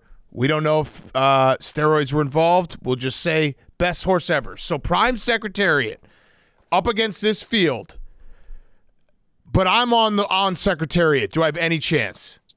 You're on Secretariat. I'm on Secretariat. All right. In the morning when you're in the bathroom and you pull out the scale and you step on it, what did the scale say? What was the scale say? It's anywhere from like 235, 40, 45-ish. No shot. Somewhere around there. No shot. No shot, big cat. No shot. I'm sorry to tell you that. Would I finish dead last? Probably. Shit. But they would go back in 30 years and review the tape and be like, no, he actually finished in second place, not dead last. Even if you were an accomplished equestrian, no, at that weight, riding Secretariat, no, he'd be up the track. All right, so what weight would I have to get to for me to win on Secretariat? And again, in this hypothetical, I am the best jockey. I have a perfect trip with Secretariat. In this field? Yeah. Get down to about between 135 and 140. Spider could win on Secretariat. He actually could. Yeah. Has there ever been a time that you've seen a jockey get on a horse and the horse is just like, this guy's way too big? I don't get paid enough for this. Horses have probably felt that way. We probably have. Unfortunately, they don't know how to communicate that. But weight is a little overrated in horse racing, just a little bit, just because the horses themselves weigh anywhere from 1,000 to 1,200 pounds. Wait till you see Citizen Bull. He looks like a Clydesdale. This sucker, they didn't name him Bull because of that. They named him after the Citizen Bullhead watch that I think was made famous by Brad Pitt in Once Upon a Time in Hollywood, I think was the movie. So that's how they got the name Citizen Bull. But this horse looks like a bull. But my point being that when horses are that big and that stout, 2 or 3, 4 extra pounds on their back doesn't really make all that much of a difference. But When you're talking about 235 pounds, yeah, maybe not. That makes sense. There was a debate that took over the internet this week. You might have seen it. It's could 100 men defeat a silverback gorilla? And everyone was saying no, they can't. The gorilla's too powerful. I personally think that they could. Could 100 men beat up the Kentucky Derby winning horse? Oh yes, horses are not nearly as robust and as a silverback gorilla. Horses are pretty fragile. And I agree with you. I got that question the other day on an interview. It depends on who the 100 men are, right? Yeah, 100 jockeys, probably not. The right 100 men who are just crazy enough, I think they could probably also. I think they probably also handle a silverback gorilla. I would agree with that. Yep. What about 100 jockeys versus? What about 100 Randy Mosses versus 1,000 jockeys? 10-1. I think the jockeys would. I think the jockeys would still take me 1,000 to 100. Yeah. Okay. Yeah. How many horse racing Randy Mosses would it take to beat up one football player Randy Mosses? Mm-hmm. Ooh. How about? Well, let's see. I'm not much of a fighter. How about 15? 15. Okay. I'll take that. I'll take 15 Randy Mosses versus you. one Randy Moss. Yeah. All right, let's talk real quick about Friday. So everyone can see Randy Moss. He'll be on all the coverage, NBC, Peacock. He's going to be wall-to-wall. It's a great racing weekend. I think a lot of people think it's just Kentucky Derby. There's some awesome races, especially the Oaks on Friday. So do you have a pick for us Friday? Or you could go Saturday in the undercard if you have a different pick that we should be looking at. I got a few of them here to give you. First of all, in the Kentucky Oaks, the big favorite is Good Cheer. I think she's undefeated. She's 6 for 6. She's 6-5 in the program line. I think she's worth taking a shot against just because her numbers are not all that great. There's a horse in there named Quiet Side that I think would be worth a play despite her number 14 post position. So it'd be 14 Quiet Side. There's another horse in there by the name of Ballerina Doro, who breaks from post number 6. And then the number 2 in there is a horse called Simply Joking. So I think if you were to box, right, box Quiet Side and Simply Joking and Ballerina Doro and try to beat Good Cheer, like in an exacta box or something, you might be able to get a pretty nice payoff there. And then earlier on the card, there's a race called the La Troyenne. You may have heard of Torpedo Anna. She won the Kentucky Oaks last year. She was named Horse of the Year last year. She hasn't lost since then. She's 2 for 2 this year at Oaklawn Park in Hot Springs. She's going to be a big favorite. Again, I think she is a heavy favorite that might be worth a bet against. Chad Brown has a couple of horses in that race. One of them is named Randomized and the other is named Raging Sea. Honestly, I would play a trifecta and put Torpedo Anna third. That's almost heresy in horse racing. But I would use Randomized, who's got a wire-to-wire possibility there, and then Raging Sea on top of Torpedo Anna, and really try to swing for the fences in that one as well. Okay. I've got all these. I'm going to bet all of them. That's Friday. All right. Yep. You want me to bounce through Saturday real quick? I got a couple. Yes, for you. please. In the fourth race in the Knicks Go, there's a horse called Castle Chaos. I think he's the 4 horse. You might want to double check that, but his name's Castle Chaos. He's 20-1 in the program. He hasn't won a race since 2023. And I'm telling you, he's got a hell of a chance to win the Knicks Go. I'm not expecting him to be 20-1. I'm expecting more like 10-1, 12-1, but still. I mean, I think Castle Chaos has a big shot. And then in the Pat Day Mile, that's the 6th race, there's a horse that's 6-1 in the program called Gate to Wire. That's not the way he runs. He'll be back in the pack a little bit, but the pace looks pretty fast. Todd Pletcher's the trainer. And I think Gate to Wire in the Pat Day Mile is going to be a pretty good play as well. Okay. I'm on it. I like it. What about in the Derby? Is there a horse that if it puts it all together, if it runs its best race, maybe the crazy horse that we always talk about, the one that has all the talent but has not found a way to harness it correctly, maybe a little mentally, a little goofy. Is there a horse like that, a wild card that we might want to take a shot on as a long shot? Now this is a huge long shot, and I don't think he can necessarily win but you can put him into your supers and your tries and maybe really try to kill the world. His name is Final Gambit. He's trained by Brad Cox. He's probably going to be 40 something to 1, maybe 50 to 1. He won the Jeff Ruby Stakes on synthetic. He's never run on dirt before. But since he's never run on dirt before, what we don't know is maybe he's even better on dirt. We don't know. He's training really well on dirt at Churchill Downs. Brad Cox has been really surprised how well he's trained. He'll be last early, probably. He'll be way back there. But if the pace is fast, he'll be running, and he may be able to, pass some tired horses and get up for third or fourth at 50 to 1. You never know. Okay. All right, yeah. I mean, you've convinced me on journalism, and it's basically for everyone who's listening now is to try to find a way, especially if journalism goes off at 2 to 1, to find a way to make money with some of the exotics and some, who's going to be under journalism. Yeah, all right, so journalism, yeah, go ahead. sovereignty. Journalism, sovereignty, and then underneath that, in the third and fourth spots, then you got Sandman, then you got Burnham Square, then you've got the Japanese horse Luxor Cafe, right? Then you've got this horse Final Gambit. So yeah, you can spread on the third and fourth spots and maybe get a really nice payoff. Yeah. Okay. All right. Well, Randy, I have one last question for you. It's the Roback question. RHOBACK.com. Promo code TAKE. 20% off your first purchase. Q-zips, polos, hoodies, joggers, shorts. Roback.com. Promo code TAKE. Randy, who's your favorite horse ever? Never heard of him. Oh, well, tell us why. I just want to know.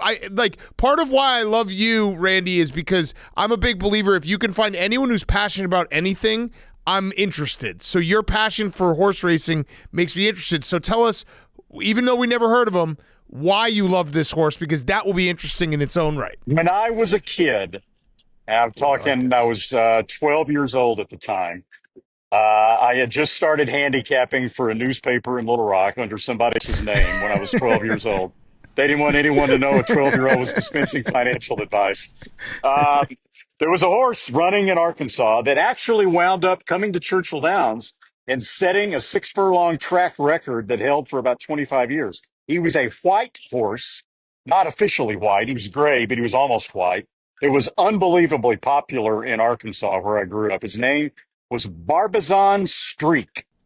He even had a great name. He was an Arkansas-bred horse who loved to win. After he retired, I went to see him at the farm in Arkansas and would feed him carrots from time to time. I got pictures of him on my office wall. Yeah, Barbizon Streak. That's pretty incredible. I love it. But wait, I want to hear more about how you got a job handicapping horses at the age of 12. Well, I was, through a friend of a friend, I met the guy who actually was doing the picks for a long time for a newspaper in Arkansas called the Arkansas Gazette. It was the oldest newspaper west of the Mississippi, believe it or not. And it was a chore to type all the stuff in and make the comments on all the horses and all that. So he paid me $20 a week through a friend of a friend, even though I didn't know how to type, on an old manual typewriter to do all the entries for him every day. And I did speed figures back then. I was a pretty sharp handicapper, even as a 12-year-old. I was a numbers kid. And I noticed that he was not a very good handicapper. And so I started changing some of his picks very judiciously, and I would tell him, I said, hey, Don, I was cocky ass 12-year-old kid. Who do I think I am?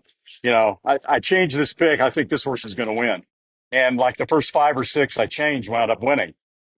And so he told me, he said, all right, kid, he said, why don't you make all the picks from now on?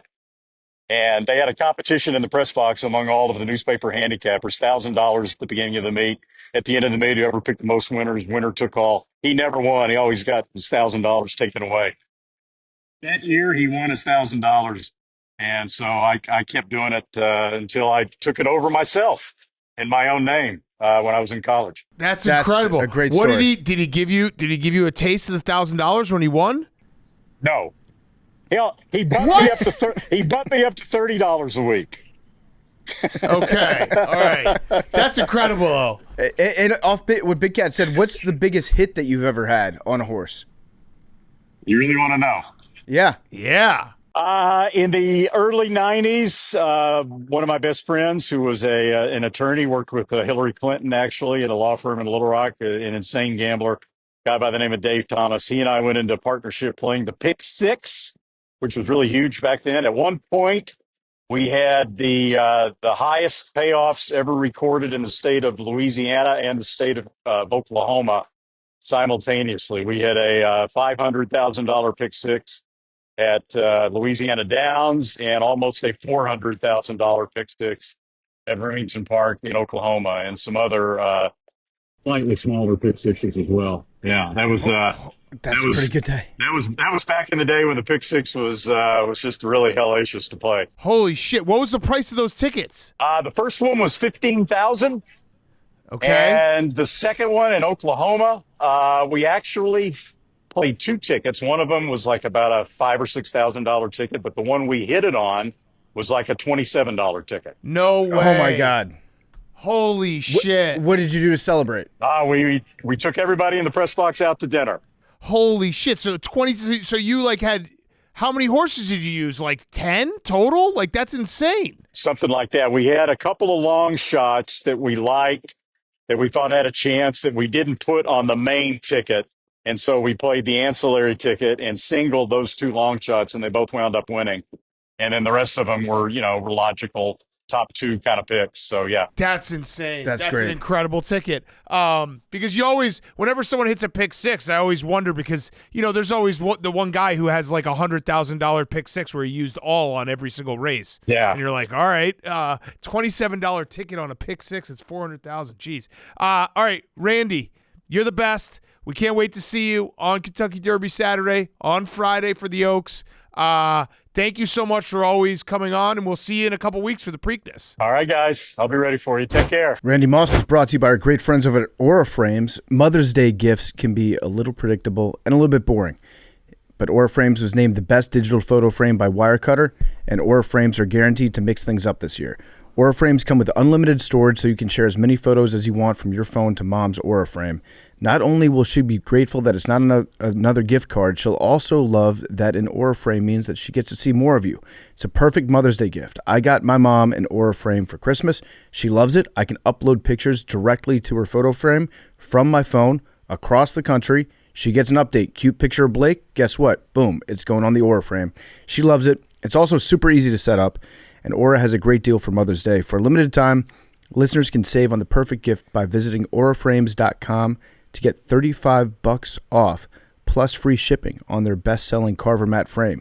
That's auraframes.com, promo code PMT, AURA frames.com, promo code PMT. Support the show. Mention us at checkout. Terms and conditions apply. Randy Moss was also brought to you by our great friends over at Golf Time. Barstool Golf Time. What season is it? It's golf season. Hank knows. Hank knows. If you're looking for an easier way to get on the course, we've got you covered because the Barstool Golf Time app makes it easy for golfers to find the best tee times at the best prices. Stop searching all over Google for your next tee time. Stop going through the hassle of calling courses. You can search multiple courses in your area from one app and get your tee time set within seconds. With every action you take in the app, you can earn reward points, which can be redeemed for free merch in the Barstool store. This May, we got a big promotion going. It's all month long. The top 5 golfers who play the most rounds through Barstool Golf Time through May 31st will win a Barstool Chicago HQ Tour experience. The top 5 golfers. Hank, you might win that. I'm gunning for it. Who would you want to give you the tour here at Barstool? Probably Mincy. Mincy would do a hell of a job giving the tour. Plus, and I will personally guarantee you that Hank will give one of the winners the tour. Yep. Hank will do it. You know what? We can hit some balls in a simulator, too. You're such a good guy, Hank. Yeah. What a good guy. For the company. That's for the top 5 golfers who play the most rounds through the Barstool Golf Time app through May 31st. They will win a Barstool Chicago HQ Tour experience. Plus, one additional winner will be selected at random from golfers who play at least one round through the app in May. So really, you just have to play one time to get your name in the hat. And if you play a lot, you could win. Spring is finally here, so come golf with us. Download the Barstool Golf Time app today. And now, here's Joakim Noah. Okay, we now welcome on a very, very, very special guest, recurring guest. It is the legend Joakim Noah in studio.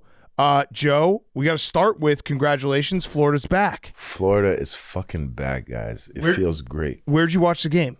I was in Casablanca in Morocco. Okay. And I felt like I was really missing out. I wanted to be at the game, but I've been working with this NBA Africa League, and we finally brought it to Morocco. It was so dope.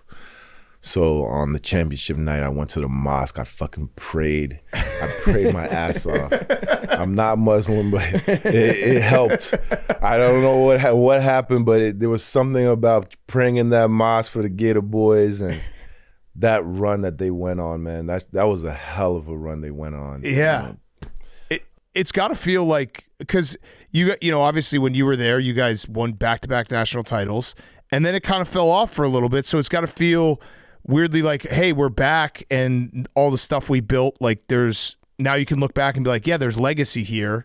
There's history here. Let's go on another run. Yeah. I mean, not just for basketball, football, title school, man. You know, but there's nothing like coming back with that trophy. You come back to school. I can't imagine how those young people was feeling coming back to school and just enjoying those last couple weeks. Yeah. Like, Yeah. Holy shit. How long did the party last when you guys came back from your national titles? What the good part about our shit was there was no social media. Mm-hmm. So we could really kind of let our nuts hang. Yeah. You know? Yeah, it's a good way to put it. It's just it's more it's corporate now, you know. These kids are getting paid. It's a different thing.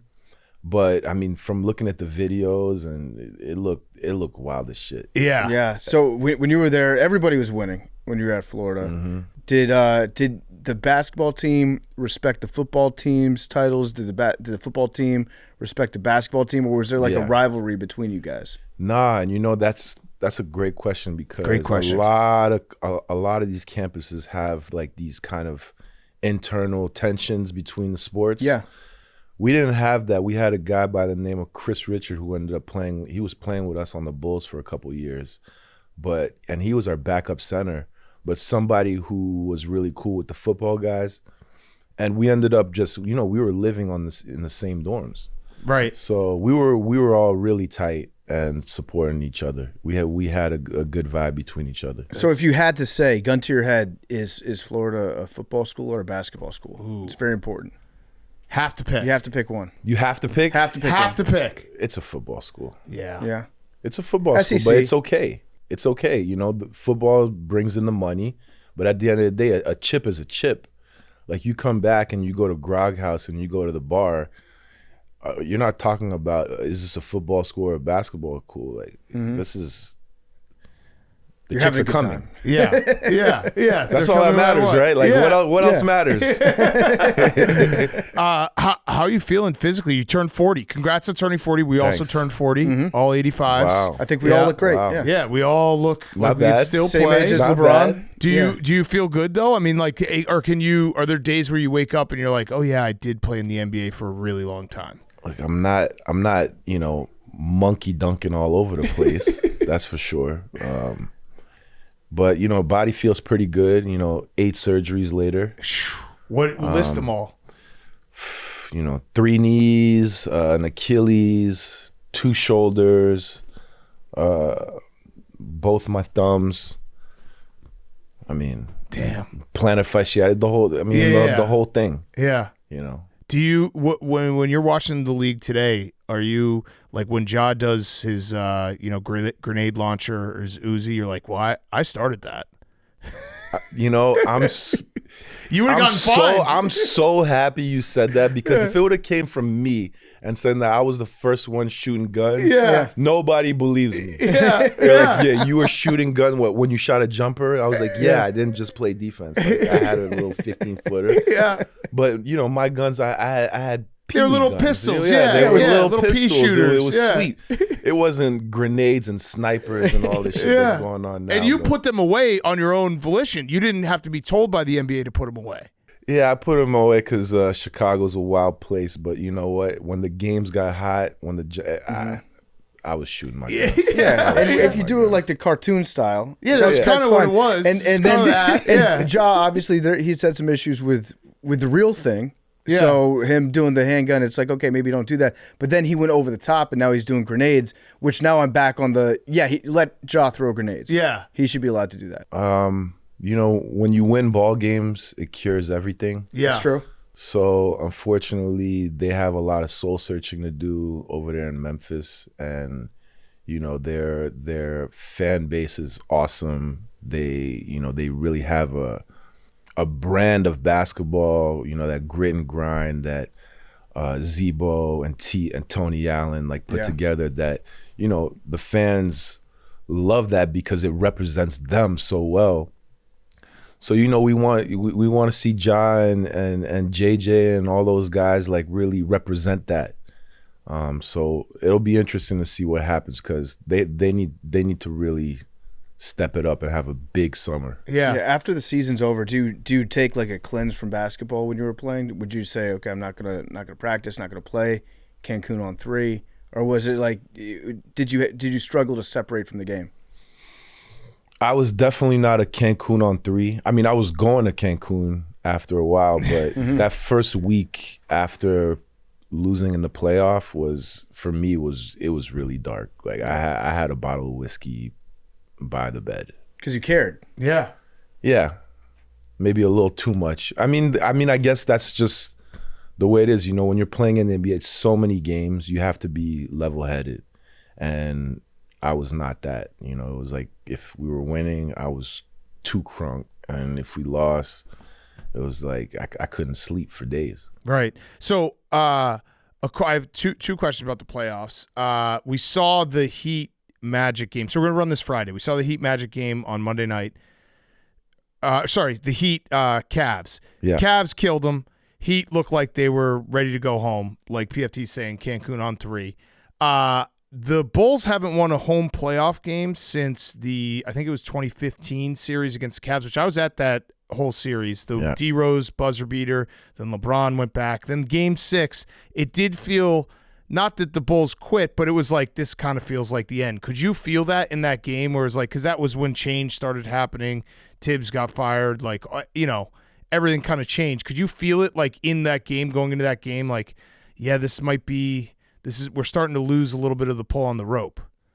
Because you see teams have that. I mean, it's you realize now that it's over with, you realize how fragile keeping a whole thing together is. Right. And that game is a game that I try not to remember too much. It sucked. You want to come prepared. It's at home. You're big game 6 against LeBron. This guy kicked our ass for the last 3 years, or 3 times we played him, and we had a real shot at it, and unfortunately we stunk it up in game 6. Yeah, that was a wild series. And then the other question I had was, because the Rockets, so like I said, we're going to run this Friday, so we don't know how the Rockets-Warriors next games go. Yeah. But I always am of the belief that even if you are a great team in the regular season, if you're a young team in the playoffs, you have to go through the wars to kind of get to the next rounds. You went through that, where going through the wars. What is it about a young team where it's so different in the playoffs? Because it's happened in all NBA history. No first team just goes on a run. So what is that about a young team and the difference in playoff basketball? Yeah, it's your first time feeling it. Yeah. Experience it's real. And you got to give a shout out to those games are just awesome to watch. Wars. This is a fucking war going on outside. Nobody is fucking safe. And I'm watching this shit, goosebumps. My first 3 years out the league, I couldn't even watch basketball. Mm-hmm. Really? Yeah, it took me a while to process what happened. And it's you're still looking at the game I used to fuck this dude up, and he's still in there. So it just takes a little while to process, okay, it's over with. Just watch the game as a fan. Right. And not as a competitor. And I love watching that series, that Houston Golden State series, because those guys are big as fuck, strong. Houston got a lot of tough guys. But I love watching Amen Thompson. But what Draymond is doing, right, single-handedly saying, okay, all you motherfuckers over here, all you tough guys over here, I want all the smoke. Yeah. And now he got Jimmy as well. What Jimmy's doing, when he fell on his back, I was like, how the fuck is this guy gonna come back? And what he's doing over there, you got to give big credit to Jimmy, because I think this is probably his best shot at winning a championship. Yeah. And it does feel like Jimmy, like even you saw it on Monday night when like Jimmy's kind of talking shit to Dylan Brooks and getting in his head. And like Dylan Brooks is a player who you can get him to do something stupid. He fouled at the end of the game that basically was the difference in the game. Like, are those the little things that, you know, a young team, they just don't know how to deal with those, like, pressure moments, guys, you know, jawing at them, getting under their skin? Because it is fun to watch, like, this old team, the Warriors, they're not the peak Warriors, even close, going against, like, this new team, and the Warriors have kind of the tricks. All right, so Golden State, game on the line. The world knows who's getting the ball with the game on the line. Houston, game on the line. Who's getting the ball? Yeah. I don't know. Jalen didn't want it last night. Okay. He just wasn't shooting. Okay, so Jalen wasn't shooting up and down all year. Van Vliet, Fred, okay.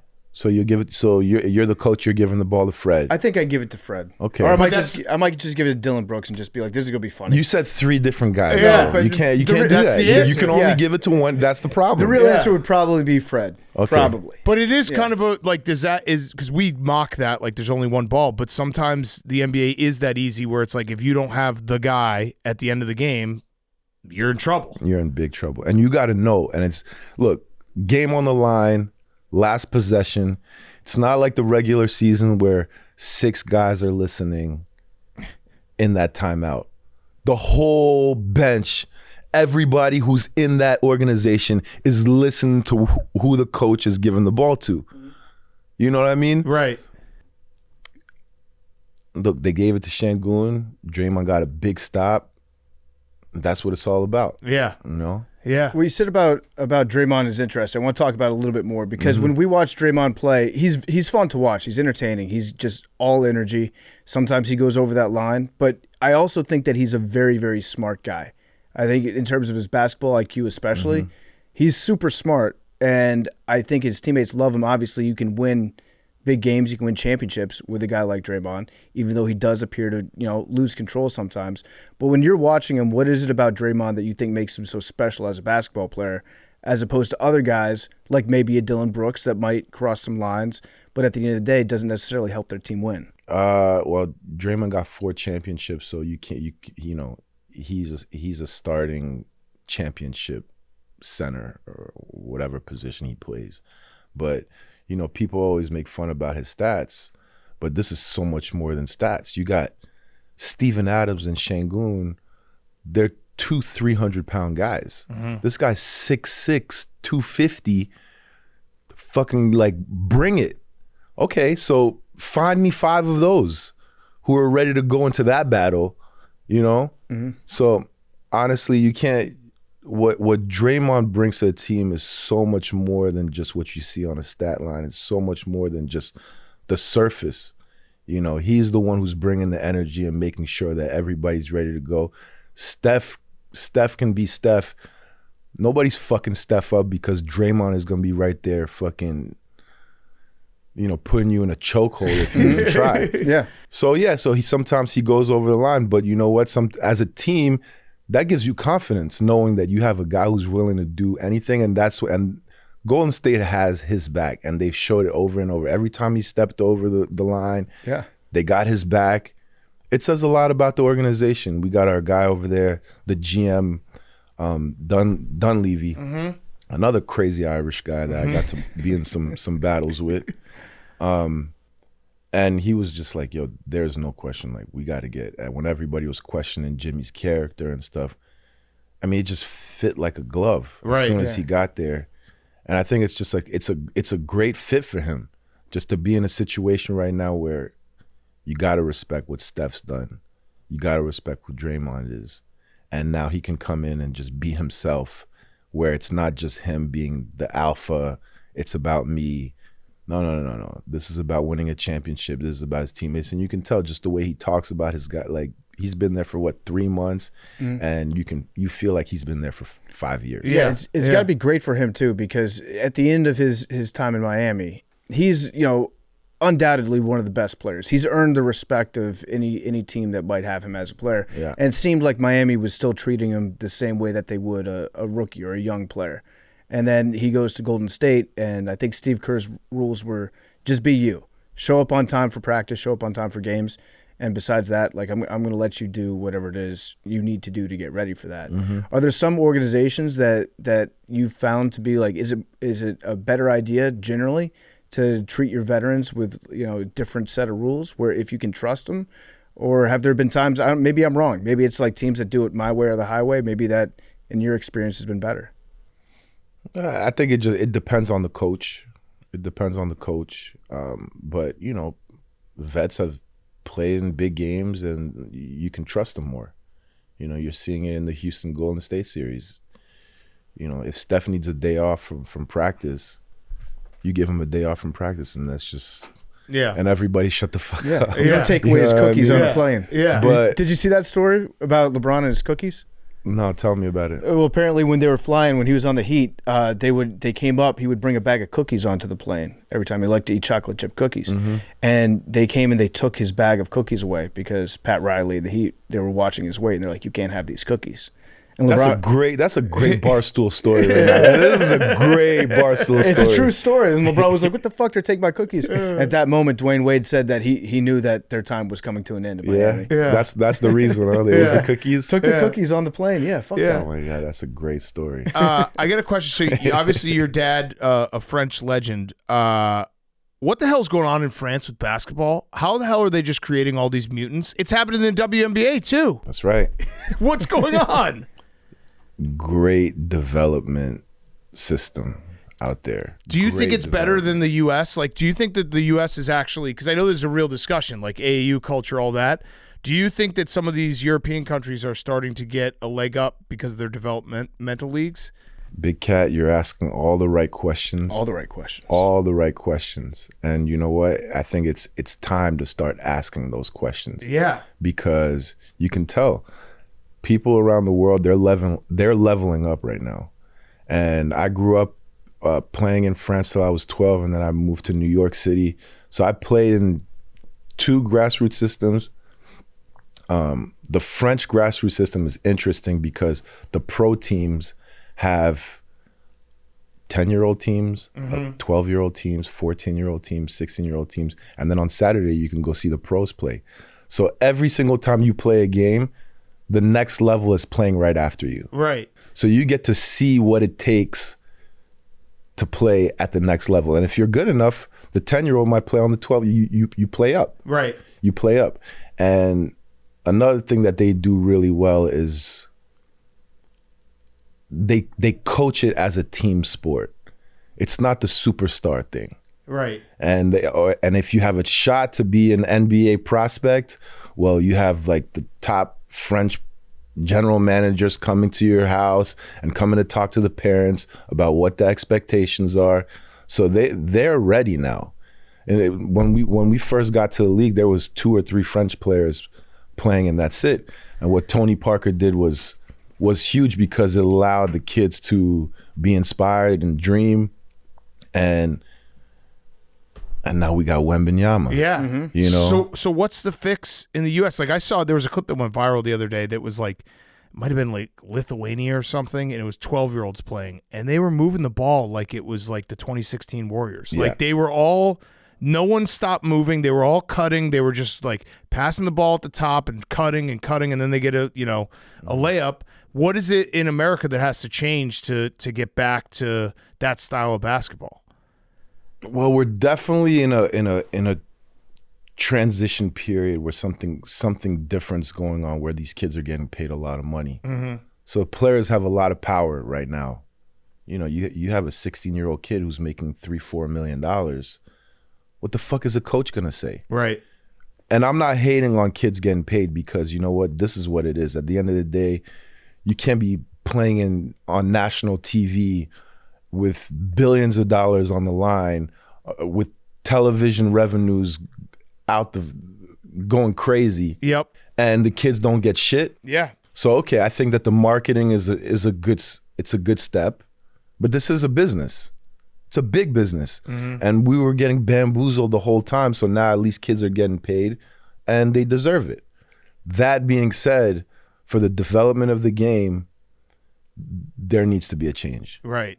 Yeah, because it is. I mean, when you think about it, like, would you, when you were at Florida, if you were making, say, $2 million, would you have been as open to coaching as maybe you were at the time? Like, do you think your attitude would have been a little different? If I had $2 million in the bank? Yeah.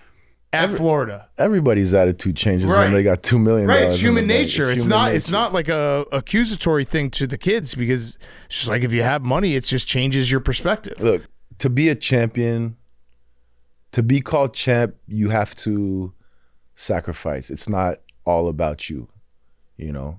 And I think that we understood that as a team in college, and we loved playing with each other so much that we ended up coming back to school. And right. It's something that there was no money involved. And I say that with, you know, that's the truth. Right. There was no money. It was legit.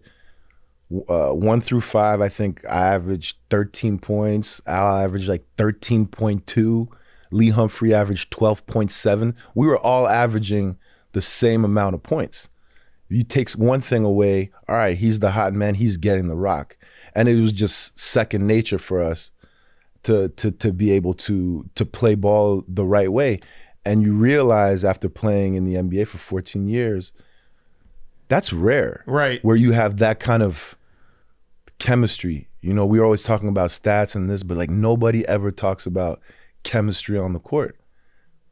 I think that's a really interesting thing. What when you guys decided to come back, who started it? Who was the first person who was like, hey, should we just do this? Should we come back? And was there ever a point where you thought maybe like Al or anyone else was like kind of leaning towards leaving? I mean, if Horfy left, I would have definitely left. So he was kind of the linchpin in that? I wouldn't say Horfy. I would say Corey. Yeah. Corey, you know, I think that Al was in a situation where he didn't have to worry too much about his family. Mm-hmm. You know, his dad was an NBA player. Torian, same thing. Dad was an NBA player. For me, you know, money was not an issue. You know, I didn't have to worry about, you know, making sure mom had food in the fridge. Right. For Corey, it was a little bit different. When he was like, okay, when I went to Corey's hometown and I saw where he was from, and for him to say, we're coming back to school, mm-hmm. like I'm getting goosebumps just thinking about it, because he's the one who had the real decision to make. If he would have left, we would have all left. Right. You know, that's how fragile this thing is. And, you know, Coach Donovan's just so good at, you know, just getting us hype. He knew what he was doing. Yeah. So he got us in the locker room and he was just like, guys, let's fucking do this shit again. And it was like it was the same week that we had won the championship, and honestly, it's something that I would never tell a kid to do what we did. Right. Because kids come up, they ask me like, oh, I think I want to come back to school. They have these allegiances to these schools, but that being said, I'm really proud that we did that. Yeah, you know? it's like a very cool. It probably will never happen again that way. Yeah. You know what I mean? Like you obviously had UConn win back to back, but like they changed their team. Mm-hmm. What you guys did will, especially in today's college with the transfer portal and everything, it will never happen again. For sure. It's pretty cool. Do you know the French Canadian guy that's on Florida now, the freshman Olivier Roux? The big fella? The big fella, 7'9". Have you met him? I haven't met him. I would love to see him play one-on-one against you. I would love that too. Yeah, that would be dope. No, it wouldn't be very fun. You got to get him here. No. That dude, whenever I would see him out there like cutting the nets down, they'd bring him out to cut the nets, and he would just stand underneath the basket and cut it down. I'd be like, why the fuck isn't this guy playing? Can you imagine him at the bar, like handing out shots? No. Classic. No, he can't get away with shit. Yeah. Who? Since you started watching again, it's fascinating that it took you 3 years. Like you just didn't watch any ball. I couldn't do it, man. That's crazy. Couldn't do it. It was. Was it like if it was on TV, you'd turn the channel? Yeah, just I didn't feel comfortable. Yeah, it's a weird thing, you know. Competition is a strange thing. I had to just completely change my mindset when I was done playing. Where okay, everything that I thought that I was, like I had to change my whole my whole mindset. Right, because You you're know, not Joakim Noah, you're not a NBA competitor. player. Yeah. You're not gonna play. You're not playing in front of 20,000 people anymore. Like the gladiator shit is over with, and now it's about trying to talk to the next generation, and hopefully you can inspire them through your experience to be able to be the best players that they can be. So, like in those 3 years, were you? Because obviously a lot of athletes talk about this. You know, when they retire, it's really hard to kind of figure out what the next step is. Were there times where you were depressed and like down to a point where it's like, shit, I don't really know what direction I'm going in? Depression. I wouldn't say depression. My life was pretty awesome. You know, it's actually the best sleep I've ever had. My anxiety just went down 10 notches. I sleep a lot better. But yeah, as soon as I started watching the game, like those feelings would come back, and you know, they weren't always good thoughts. You Right. know, they were negative. So I didn't like the way it made me feel watching basketball. So when I started watching basketball as a fan, and now I could look at Amen Thompson and be like, damn, like I like this guy. You know, people talk about, oh, there's no defense. Yeah, watch that guy play basketball. Right. You know, like they're there. It's just, let's stop generalizing, and also realize that there was a narrative around the league this year that the shit got so soft. But that wasn't coming from the players. That was coming from up top because they wanted more scoring. Right. So as soon as that narrative started, you know, getting louder and louder, something changed, because these playoffs right now are fucking fun to watch. They're so much They're fun. fun to watch. Who is, since you started watching again, who's your favorite young player to watch? I love the Thompson twins. love the Thompsons? The Thompson twins are just dogs. I love watching the dog. I love watching dogs. What about Ant? Ant is doing his thing. He's a Ant is dog. he's You a had to like dog. when he was pushing LeBron. When he was pushing LeBron at halftime, I'm like, what is this, football? Like this is. But I just thought that, you know, it's like people don't realize, like, yo, LeBron's 270 pounds. Right. Like Anthony's 200, 210 max. You know, you got 60 pounds on it. That's a lot of weight. Yeah. And it was just dope to watch, just that kind of competition. Like, all right, I'm gonna take your little ass in the post. Like that competition, that level of even Rudy like hit him in the back of the head. Yeah. I'm like, yo, you know, people don't like the competition piece, the ugly piece of the competition. I think that's what we love as fans. Yep. It's like you love watching that. You know what? This isn't always pretty. Like, oh, we love each other. We're brothers. We're hugging. Like, I hated that shit. Yeah. Yeah. But now I'm seeing this, like, yo, you're trying to get what I want, and nothing's gonna get in the way of that. And we're getting back to that kind of basketball, and it's really fun to watch. Yeah. And it's really good for the league too, It's because really fans good want to for see the the league. players that care about the game as much as they care about rooting for their team. Because if there's a disconnect there, then fans start to be like, well, why am I invested so much in it? But yeah, when you see your guy like shoving LeBron, you're like, fuck yeah, this is awesome. And that's why Joe was, Tell him, killer. Tell him Dude, again. that's why It's Joe the was best. always like, we love hate. yeah, you cared as much, if there were more. You know what I mean? You can't say that for everyone. Appreciate that. Are you shocked that LeBron's still doing it? It's really impressive. Yeah. It's He's our age. It took a couple years. Yeah. It took a couple years because, you know, years of losses against him definitely took a toll. But, you know, just to be able to look at it and be like, yo, this guy is 40 years old, playing at this level, competing the way that he's competing, because he's competing on both ends of the court. It's really I got no words, you know. Yeah. But I'm watching. Yeah. Do you like watching Joker play? Favorite player. Yeah. Favorite player. He just does something every night that you're like, I don't know how he did all those pivots and threw it over his head and the shot happened to go in. Like he's got eyes in the back of his head. He's so fun to watch. You've never seen a guy like him before. I mean, this guy's getting buckets, pass first guy. I mean, you can just tell. It's like he gets the ball in his hands. Like everybody's cutting. Everybody knows that they can get the ball. It's a different kind of superstar with him because everybody's involved. Yeah. And he's you coaching. can't say that. You can't say that about most superstars in the NBA because the mentality in America is, I'm the superstar. I'm gonna get the ball. It's showtime. His mentality is not, I'm getting the ball. It's showtime. It's cuts. It's handoffs. Like, he's playing in a system, and he just happens to be the quarterback. Yeah. And he's calling substitutions too. He's coaching the team. Oh, he's doing it all. It's incredible. I saw a crazy story. I think it was maybe Jamal Murray, where it was like Jokic Jamal Murray was open and he was like yelling for the ball, and Jokic had to tell him afterwards, like, stop yelling for the ball. I know when you're open. Like, I see everything. Like, when you yell, they're gonna go to you. It's like, I know. Like, just don't say anything. I can see everyone on the court, and that's just how he plays. Yeah, not a lot of people can say that, and your teammates are gonna, be like, okay, you're right. Yeah. But he's one of those guys. Like, I'm sure he says that.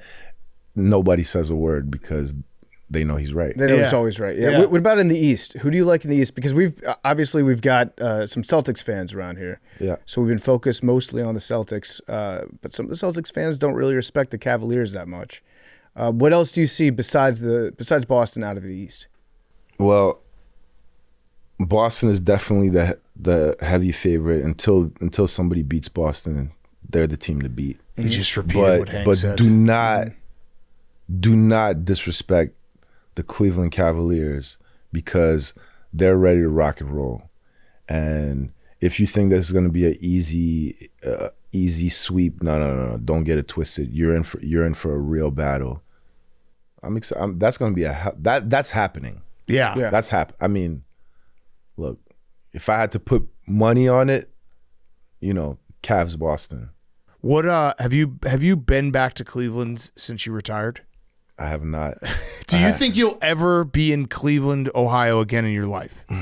Great question. Jeez. I haven't thought about it too much. It could be it could be interesting. Yeah. Maybe, checking out a tourist board over there and like seeing all the fun things to do in Cleveland. It would be funny if Cleveland like hired you to do a tourism video for them. Maybe if I went with you guys, Yeah, maybe people would give me a little more slack. But it's crazy. It's literally like the younger kids who didn't get to see me play in my prime, they're still really pissed about that Cleveland shit. They're like, people know me as the anti-Cleveland The guy guy. who shit on Cleveland. The guy who shit on Cleveland. It's crazy that happened over 10 years ago and people still talk to me about this Cleveland. I mean, you weren't like I actually think Cleveland's a very nice city. Like, we've spent some time there, but like, you weren't wrong in the fact that I don't think a lot of people say I'm going to Cleveland for vacation. That isn't a sentence that is said a lot. It hit. Yeah. It hit. Yeah. I mean, you got Put-in Bay there, right? Isn't that in Cleveland? No, it's a little outside, yeah. You've got the Rock and Roll Hall of Fame. Yeah. You might go there one day. I've been there. What'd you think? Okay. Okay. I mean, so yeah, no, I get it. I mean, yeah. Okay. Yeah. I'd rather go to like Beale Street and go check out the music scene over there, to be honest. Yeah. That's a great quote card we'll have. Just Joakim Noah's Rock and Roll Hall of Fame review. Okay. 3 stars? Sounds like 3. Yeah, I mean, it was a long time ago. It didn't mark. I wasn't super impressed. Yeah. What can you tell me a time, because we all know Tibbs is a great coach, still obviously coaching with the Knicks, and they've been up and down, but it feels like, they're going to beat the Pistons, and we'll see what happens in the next round. Was there a time you can remember where Tibbs did something coaching, whether it be like a play or a look or like this is how you defend a guy, where he's like, this guy just knows what's going to happen before it happens? Like, did he have you prepared for a situation where you're like, how the hell did he have this so dialed in? I don't think it was a specific moment in the game, because Tibbs' whole thing was preparation. Mm-hmm. And when you're with him, by year 4, year 5, you're like, holy shit! Like this shoot around it's 2 hours long. Tibbs, like, get us off our feet. Let's go home. Let's get some rest and go play the game. But there's something about being in these battles and feeling prepared that is, there's nothing feels better than being ready and being prepared. Tibbs, as crazy as Tibbs is, we were prepared. Yeah. I forgot. We got to ask you this because we had this debate on the show. What was your pregame meal before your nap? Because I assume a lot of guys, they do a very similar where they eat lunch, take a nap, then get ready for the game, because we found out that Jalen Green's pregame meal before his nap is chicken Alfredo, and we're like, that has to be the worst thing to eat before playing basketball. Yeah, that sounds terrible. But he's young. Yeah. Yeah, he'll learn. He's young. He'll learn. I mean, look, chicken Alfredo is a hell of a meal. That's a heavy meal. It's Maybe not delicious. not before the game. But he's 23 years old. When Yeah. you're 23 years old, who gives a fuck? You're eating McDonald's. You eat a Big Mac before the game, you're good. But at 30, What was your pregame meal? I was eating pretty avocados, rice, Okay, chicken. so not chicken was- Alfredo, yeah. My meal, trying to win at a high level it's fucking boring, guys. Like there is nothing. You gotta be really dedicated. To that shit. There is nothing like all these people that you look at and you're like, oh, wow, this champion. Like, if you think that this guy has the most interesting life, no, he's going to bed at fucking 9 o'clock at night. Yeah. He's eating healthy. Like, you want to hear about his health routines. Like, it's not that interesting. Yeah, it's regimented. It's repetitive and boring and doing the same thing over and over and over again to get better. Yeah. But for some people that's interesting. If you I really need enjoy more. the process, yeah. I need more. Yeah. Just because you're a champion doesn't make you interesting. That's true. That's actually a good point. Yeah. What about our good friend Steve Ballmer? We actually haven't met him, but I assume that we would be good friends. Best friends. Because of how much he cares about the Clippers. When you played for him, did you get to interact with him at all? So I played for the Clippers for 3 months. I had just cut my Achilles right before, like 6 months before, and I had the blessing to be able to sign with the Clippers. And it was when I signed, and then the next day COVID hit. Oh, the jeez. Rudy Gobert thing hit. Yeah. So we had all this time off, and then the Steve Floyd thing happened in the NBA. And I remember Ballmer getting all the players on a Zoom call and saying that he would invest in any nonprofit foundation that was doing work in the communities of the players they were living in. I was like, to me, that just spoke volumes about the guy, that he wanted to, first of all, as an owner, be able to talk to his players about the situation and be able to be helpful. I thought that was really powerful, and nobody can say anything bad about that guy for me. Yeah. after that. I don't think Donald Sterling would have done that. Just No. taking a guess. He would have definitely not done that. Definitely not done that. But Give two fucks. it is fun to see Ballmer courtside cheering on his team. Like he seems like he's crazier than most fans. Yeah, when he's watching a play. super fan, and you know what? They made some tough decisions. I love that Van Gundy's on the bench. Yeah. I think it says a lot about their coaching staff, the fact that they could bring in a guy like that as an advisor or an assistant coach, but somebody who, he's an alpha himself. Yeah. So to be able to have Ty Lue and him on the bench, that's two head coaches on the bench. That doesn't always work. It says a lot about who they are. Yeah. All right. I got one last question for you, Joe. And this is always awesome when you shit. stop by. Rowback question. RHOBACK.com, promo code TAKE, 20% off your first purchase. Q-zips, polos, hoodies, joggers, shorts. Rowback.com, promo code TAKE. I don't think I've ever heard this story, but you've told it. You decided to go to Florida because you saw two fraternities get in a fight? I did. What is that? Well, I was with your main man, Matty Walsh. Yeah. And David Lee. Yeah. And they were kind of taking me on my recruiting trip, and I had the best time of my life, man. As soon as I saw those those frats going at it, I knew that it was safe and fun, and I knew that I was just not gonna have it wasn't gonna be boring. It's like there's nothing like getting out of a practice and then going on campus, and then you go to a bar a little bit outside and you see two frats throwing the worst punches possible. You know that nobody's gonna get hurt, but it's still enough to like be able to sit down, and just eat some chicken wings and just watch some chaos. Enjoy it. That's so funny. When you were taking guys on their recruiting trip, you'd be like, you got to come see these guys fight. It's so funny. I mean, You're gonna love it. I don't think they didn't happen all the time. I think, but it happened on my recruiting trip. I love that though. It was so definitely- great. It was a moment. You see them fight and you're like, I feel safe. Yeah, safe. I know no one can beat me up here. Yeah. That's awesome. when the football guys are fighting, it's scary. another thing. Yeah, that is It's another another thing. thing for sure. Yeah. Well, Joe, you're the best, man. Can we shout out something for you? Of course. Yeah. What do we got? Noah's Ark, right? Yeah. Shout out Noah's Ark. We're out here in the community in Chicago, one city. Shout out to one city. Shout out to our basketball league, Violence Prevention League. We're working with 28 different violence prevention groups playing basketball against each other. Very proud of the work that we're doing here. We're growing. And shout out to Tony Allen also, who joined the crew as the commissioner. Tony Allen coming in and doing that community work. Real social worker out there. So shout out to Kobe Williams and everybody out there doing all the great work for us. I love it. Love that. I love it. And we got to get involved. You got to let us get involved somehow. Yeah, 'cause now we'd that love you to guys help. got a hoop, Yep. Yeah. We'll host let's some chop games. it up. Let's go drink a brewski and do what we do. Watch some frat guys fight. Yeah. Watch some frag game. Oh, yeah. You want to see some unathletic That's fighting? so funny. Like if we ever get Yeah. like if Joakim's ever like, you know what, I'm gonna get into the podcast game. Yeah. We got to bring him on a recruiting visit and have a couple guys fighting here.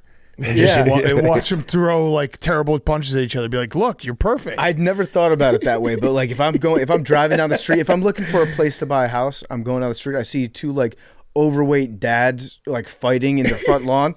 I do think to myself like probably a pretty safe neighborhood. Yeah, not being able to land any punches. Yeah. It's like they feel open and safe enough to be fighting the front lawn. They're throwing their beers. Yeah, they're they're throwing throwing their beers. beers all over the place. It's great. Yeah, I love it. All right. Thanks so much, Joe. That's dope, man. Joakim Noah is brought to you by Chevy. Chevy, baby. The Silverado, the best truck on the road. For over a century, Chevy has been building trucks that don't flinch and they never quit. Whether you're hauling lumber on the job or trying to get the smoker, the cooler, the cornhole boards, and the whole crew to the tailgate on time, Chevy gets you there. When Chevy says most dependable truck, they're not just speculating. Chevy trucks have earned more dependability awards for trucks than any other brand, according to J.D. Power 2025. Sounds like they've got the stats to prove it. It is the best truck on the road, and you can draft yours now at Chevy.com. In every Chevy truck, dependability comes standard.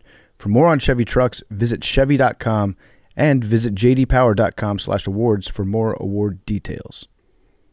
Okay, let's wrap up. We got Fyre Fest of the week. Henry, Yes. what's up? I've had a great week. This is, Yeah. we joke Hell about yeah. the best weeks of the year, but these 2 weeks are my favorite time of the year. Weather's getting better. Summer's right there. Playoffs every single night. So many games. Like, you get home from work and you're up till 1 a.m. Just pure playoffs. Playoffs. Yeah, I mean, during football season, footballs dominate the weekends. But during this time of year, you're just a real piece of shit all week long. It's like Yeah. there's always a great game on. Sorry, I got to be on my couch. And it's like, the flowers are blooming. The trees are spurting. It's great. People are saying they have Spurting, yeah. allergies. People are saying they have allergies. Max, you an allergy guy? Low-key an allergy guy. I got allergies. It is Dusty May. Wimp. So no real personal Fyre Fest. The Bill Belichick thing is starting to weigh on me though. Well, there's So- been some additions. Yeah, to it. let's get into the additions. It's bad. It's like everyone's commenting on it now. So- Steve Belichick's his wife commented on an Instagram post, correct? Yeah, Bill Belichick's daughter-in-law. Yeah. So she commented on it, saying like most PR people don't act this way and Yeah. storm out. So since we last talked, it has been an update every single hour. Hour. We found out that Jordon has bought $10 million in real estate in the last year and a half. Now I don't Entrepreneurial. entrepreneur. Are you saying that she's not independently wealthy? I don't know. I don't know where the money came from. I just know I thought in this country we liked people picking themselves up by their bootstraps and dating someone 50 years older than them who has probably $100 million, and then using that money to start a real estate empire. Like the people that are hating on that, are you saying women can't own land? Right? Or saying Girl they can't, boss. They can't Girl vote? boss. We nailed it on Monday. We're like, sorry that a woman in power bothers you. Yeah. Jordan CEO. is a bad bitch. And she is going to spend Bill Belichick's money however the fuck she wants. I also think that with Bill, Could be anyone's money, though. Could be It anyone's could be- money, it could too. be. Good point, Hank. we all have maybe been in relationships with somebody that's a little bit on the crazy side in the past. Mm-hmm. A lot of people out there might agree with this. What does this have to do with anything? I'm just saying, you're saying- a complete non sequitur. Are you calling Bill Belichick crazy? Yeah. Bill Belichick is crazy. So, like, Jordon, her boyfriend, he might be like a wild guy, Yeah. like loose cannon. Wearing holes in his Holes in his- sweatshirt. Crazy shit. But sometimes the type of people that are a little bit crazy, it's also a very, very fun relationship. You think, if you know what I'm That You're sounds like saying, Bill. That That's does it. sound like Bill. Bill is probably a great lay. Yeah. you think that Bill is, Bill's rocking her world? For sure. Yeah, Bill's rocking her world. Yeah. Jordan can't quit it. Bill is like crack to Jordan. He's got the magic stick. Yeah. But I think people have been in that experience. I do think when things come to light, it's kind of like, everyone has a buddy or, maybe themselves that has been in a similar relationship with someone who's crazy. They know they're crazy. Their friends definitely know they're crazy. But it's kind of unspoken about, and then they get in like a big blow-up fight at a bar or something, and then it's like, all right, well, now that it's kind of like public, Yeah. I probably have to be truthful with how crazy this is and how bad of a situation I might be in. Like, maybe they were in denial.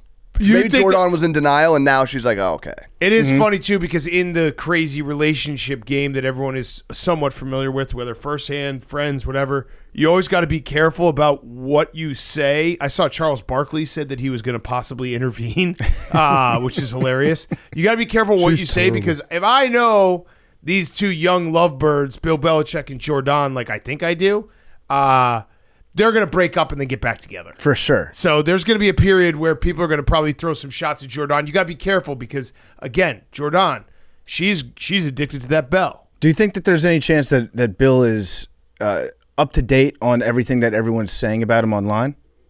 No. I think just got his head down, right? She tells him. You guys seen Silence of the Lambs? Bill could be in like a well in a basement somewhere. Buffalo Bill. I don't think he's getting access to his phones. Put the hoodie on your head, Bill. Yeah. But listen, again, Jordan, what are we doing here? Why are people coming at her? I don't know. Just remember when they tell the story of Jordan and Bill, one of the greatest love stories of all time.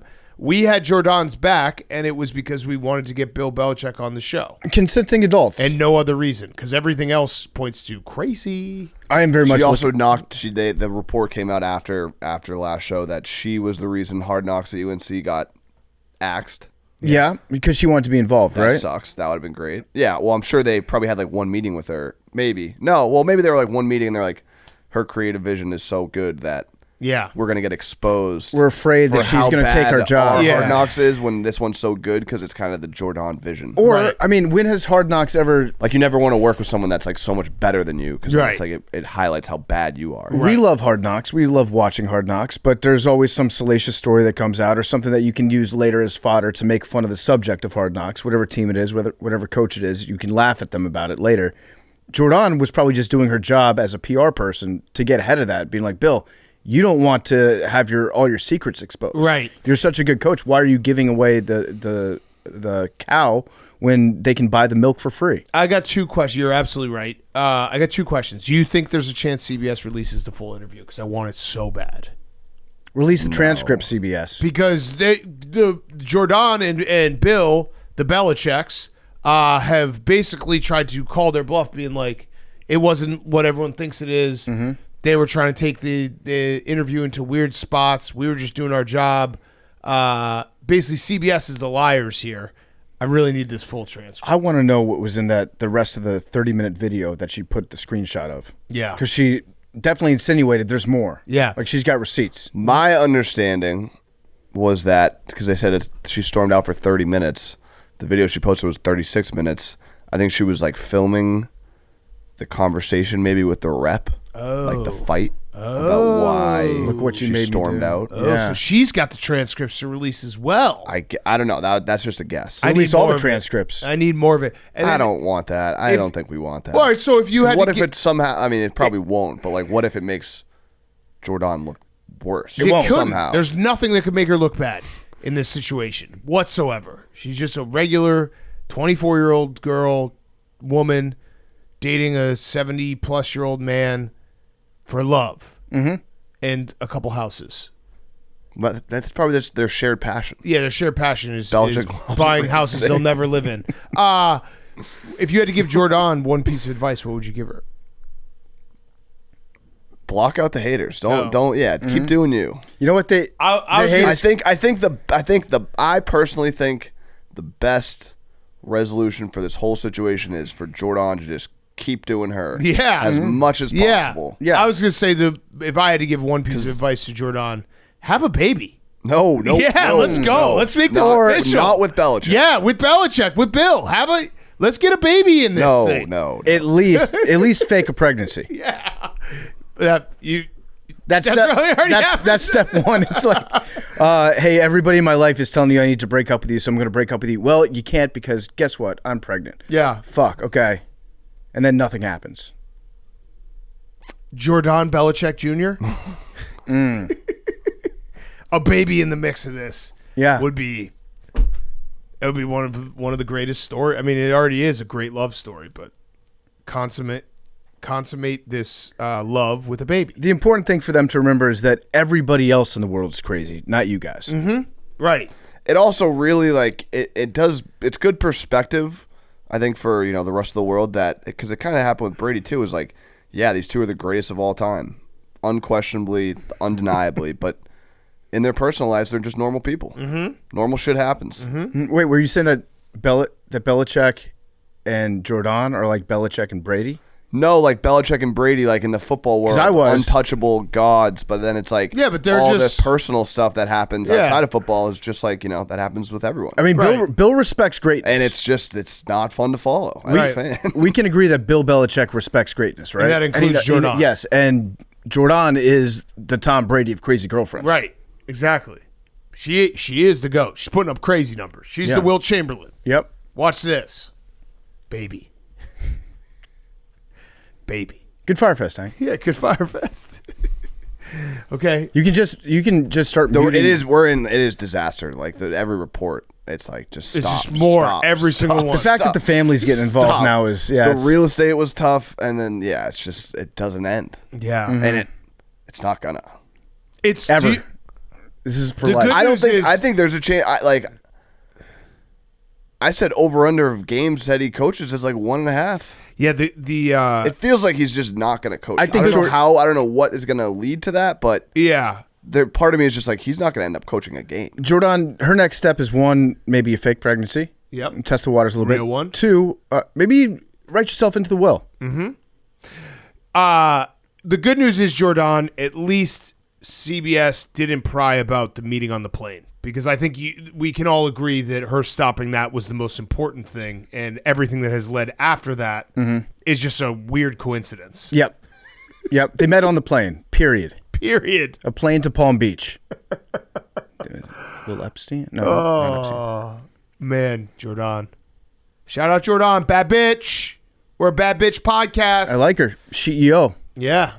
Okay. Yeah, I mean, I had a pretty good week this week too. I guess I'll just say that the Fyre Fest might be for us as a whole, because as a podcast, we've dabbled in a little, I'd say, light hazing of some of our coworkers, people that work on the show, just like good-natured ribbing, nothing too serious, but hazing is big time on the hot seat right now, and people are Why? stressing out about it.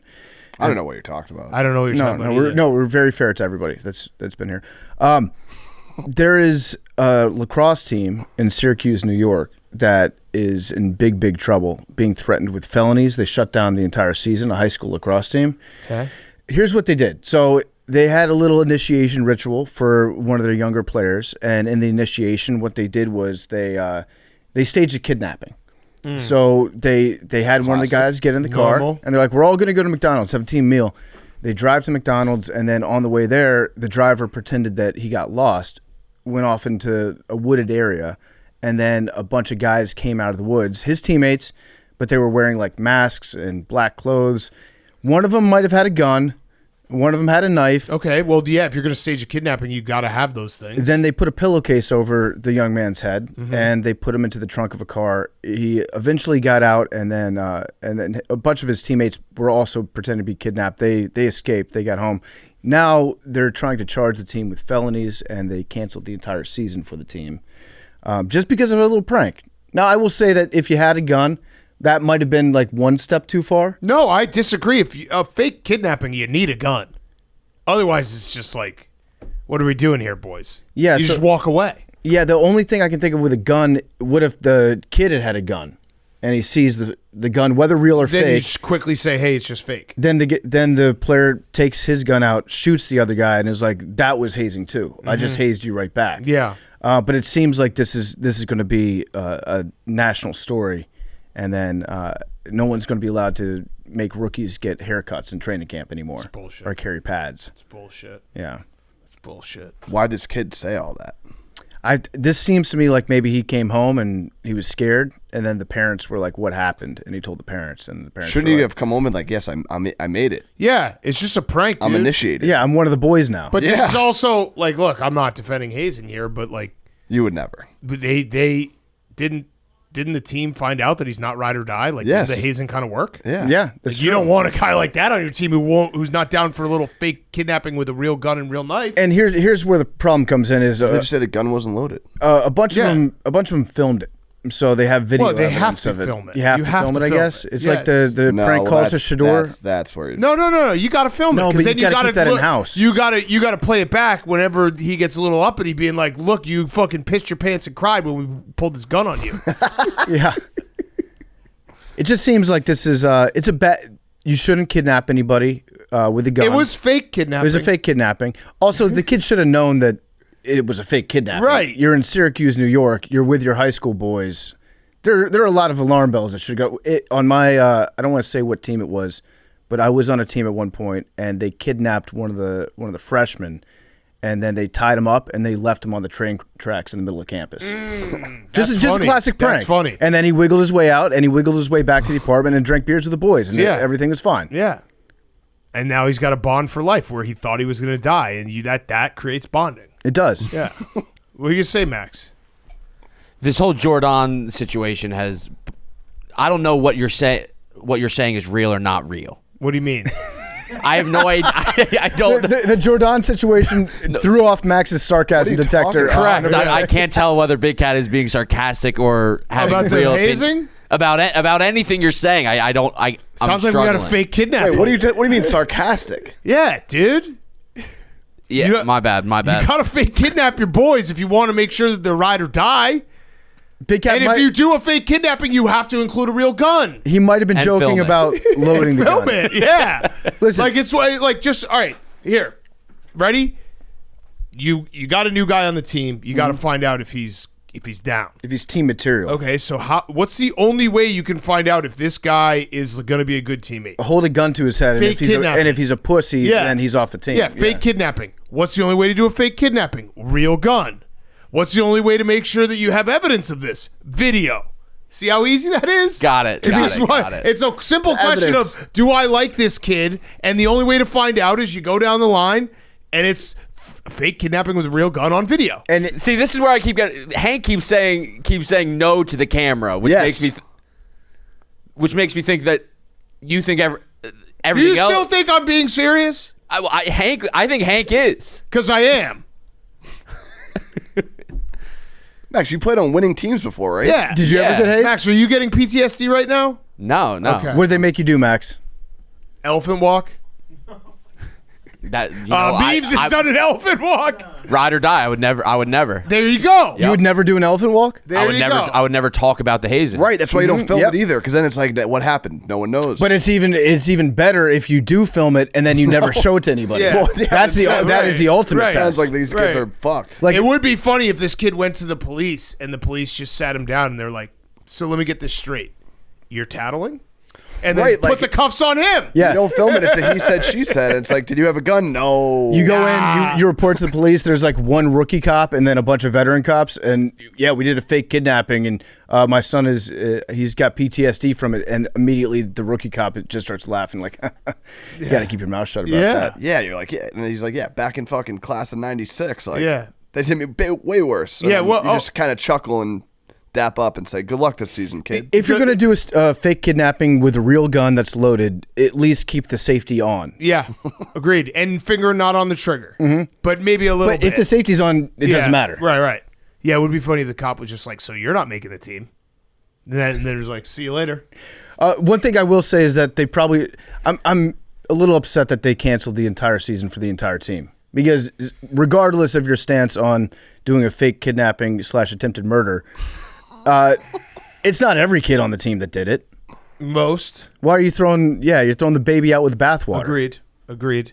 All right, my Fyre Fest is I don't know. I don't really have one. I had a good week. I'm never going to sleep again. I realize that. Max, what's going on? Memes made a great point. How is that your Fyre Fest, PFT? Huh? Because I just said that I had a pretty good week, so this So he is just did a hot seat. collectively He did a hot seat. for us as a podcast. We might not be allowed to Yeah. haze anymore. It's a good riff. True. Yeah. True. Yeah.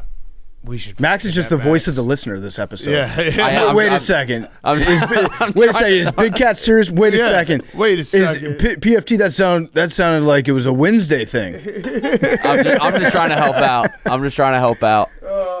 Yeah, no, I had the realization. I have this realization every now and then, but like doing like a forecast of my schedule, I'm like, I'm just never going to sleep again in my life. And that just sucks to know because I just wish I could. I like sleep a lot. Yeah. Sleep is awesome. It's great. Hank's a sleep I'm guy. a sleep guy. Big time. Also, our softball team lost. That sucked. We got to get better. Damn. The other team was very good. We have to play better defensively. I have to hit better. We all have to play better.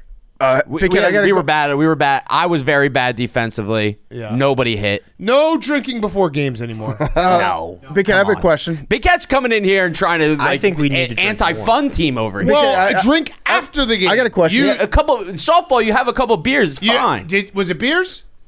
I went out to dinner and had a glass of wine There at was dinner. more than one glass. Did you have more 100% not. glasses of wine than errors? That first throw to Hank. Less The first- glasses of wine. The first throw to Hank was, I was like, shit, he might have had a lot of wine. No. I swear I had 2 glasses of wine. You know who doesn't Max- lose games Max- I was is playing fat first pitches base and only. Max threw into right field. Yeah, Max threw into right field, and it was like the ball hadn't even released his hand, and he just goes, fuck! I'm an emotional guy. Before it even released I was also his the hand. only guy who fucking hit yesterday. I so- agree. I said I have to hit better. I fucking sucked. At RBI. I was single. Yeah. What were you going to say, PFT? You answered all my questions. The conversation eventually went to everything I was going to ask. There we go. Can I have a potential Fyre Fest for PFT? Well, we won. This is By making- the- You did not win. We did You we did not win. Shut We up! were Shut up! there. You won't even We let me were finish there. my fucking sentence. You won by slot. I figured you Shut won the by fuck up, slaughter. Hank! After that tweet you put out, you guys I've been won trying by to say a slaughter, sentence for the right? last 4 minutes, and you stupid motherfuckers won't stop talking. This is why I'm not in a fucking team. When Big Cat's like, "Oh, PFT, you want to play on our team?" No, fuck you guys. We don't lose games on fat pitches only. You slaughter rule teams, right? We tie. What's your guys' record? We won the tie though. What's your record? Since I joined the team, we are 0-1-1. What about we got a result? What's your record since I joined the team? Not counting forfeits 2-0-1? Or no, 2-1. We're 2-1. in the last 2 weeks. Yeah. We're on the season. We're 2-1. No, but in the last 2 weeks. Oh, we're 1-1. Oh, not counting forfeits. No, we played. We're 1-1. 2 weeks ago? Yeah. That was a forfeit. We played a game. Against yourselves? No, against the other team that was there. Oh, I thought you forfeited. No. We're 1-1. We're 2-1 on the season. We got to be better. I'm going to have to fact check that. We're 2-1 on the season. Who'd you play last week? The team we were supposed to play forfeited. We played another game. Against who? This is not. This Whichever doesn't team matter. was there. The team that was there. It's all about next week. Just a funny little. That's just another game for me. PFT anecdote that's been making me laugh since it happened. They were playing the game before us. And I walked up, and PFT was wearing his Nobles, and I was like, "No, why don't you have cleats, PFT?" And dude's like, "Well, I brought my golf shoes, which I do too, because with spikes. But PFT just brought golf shoes that don't have spikes." No, they've got small spikes on them. They're just like sneak. Oh yeah, it just made me laugh. I mean, they've got the tiny little plastic spikes on them. There's more grip than regular sneakers, but It is true. And Hank was like, "Why aren't you wearing those?" And I was like, "Well, because they're hot pink," and which Hank ordered for me a couple years ago. And I'm not good enough. You can't be like an average to slightly below average player and being the only one that wears the hot pink shoes. Right, I agree. Yeah. Like if like anyone on your gotta know team your was place. wearing like batting gloves. Yeah, hypothetically. I don't know why you're looking at me. I'm not looking at anyone. I'm actually looking at the ground right now. Well, we can look at the batting glove guy when the batting glove guy comes in here. We're not. I'm being positive vibes only on this team. Batting gloves and slow pitch 60 inches crazy, but I'm not talking about anyone on my team. All right, let's doesn't finish even up the sting when show. you hit. No, it's not. It's Why would you insane. need batting gloves? No idea, PFT. Be Also, a man and just piss on your hands. unrelated. I fucking love my bobblehead, my Pope bobblehead. It's so sick. Who got this for me? Oh, Shane. I fucking love Shane. Shane was probably the MVP yesterday. Yeah, no, he actually was great. running the fuck out of the bases too. All right, good show, boys. Wait, Max, are you gone? Yeah, tomorrow. Where you going? Are you gonna zoom in the Maui costume? Do you have? If you bring me the Maui costume, I will wear the Maui costume. What time do you leave tomorrow? Like 6 a.m. Oh fuck! All right, I don't think I Shane, have did the you Maui mention that? costume. If I can find it, he's going to Hawaii. Yeah, no, I wanted Yeah. to hear him say another vacation. Hey Shane, Hey, Shane. I heard that. what the Pope? Yeah, I love it. You don't need batting gloves, Shane. I don't give a fuck. Okay, I like all right. gloves. I was 2 for 2. Would you wear them in the field? No, He's our DH. I'm a He's DH. but Shane, So you know they that's don't the only do reason anything. why you should wear batting gloves in 16 inches if you're playing in the field and you're like, it stings. No, it's my job is to hit. I love that.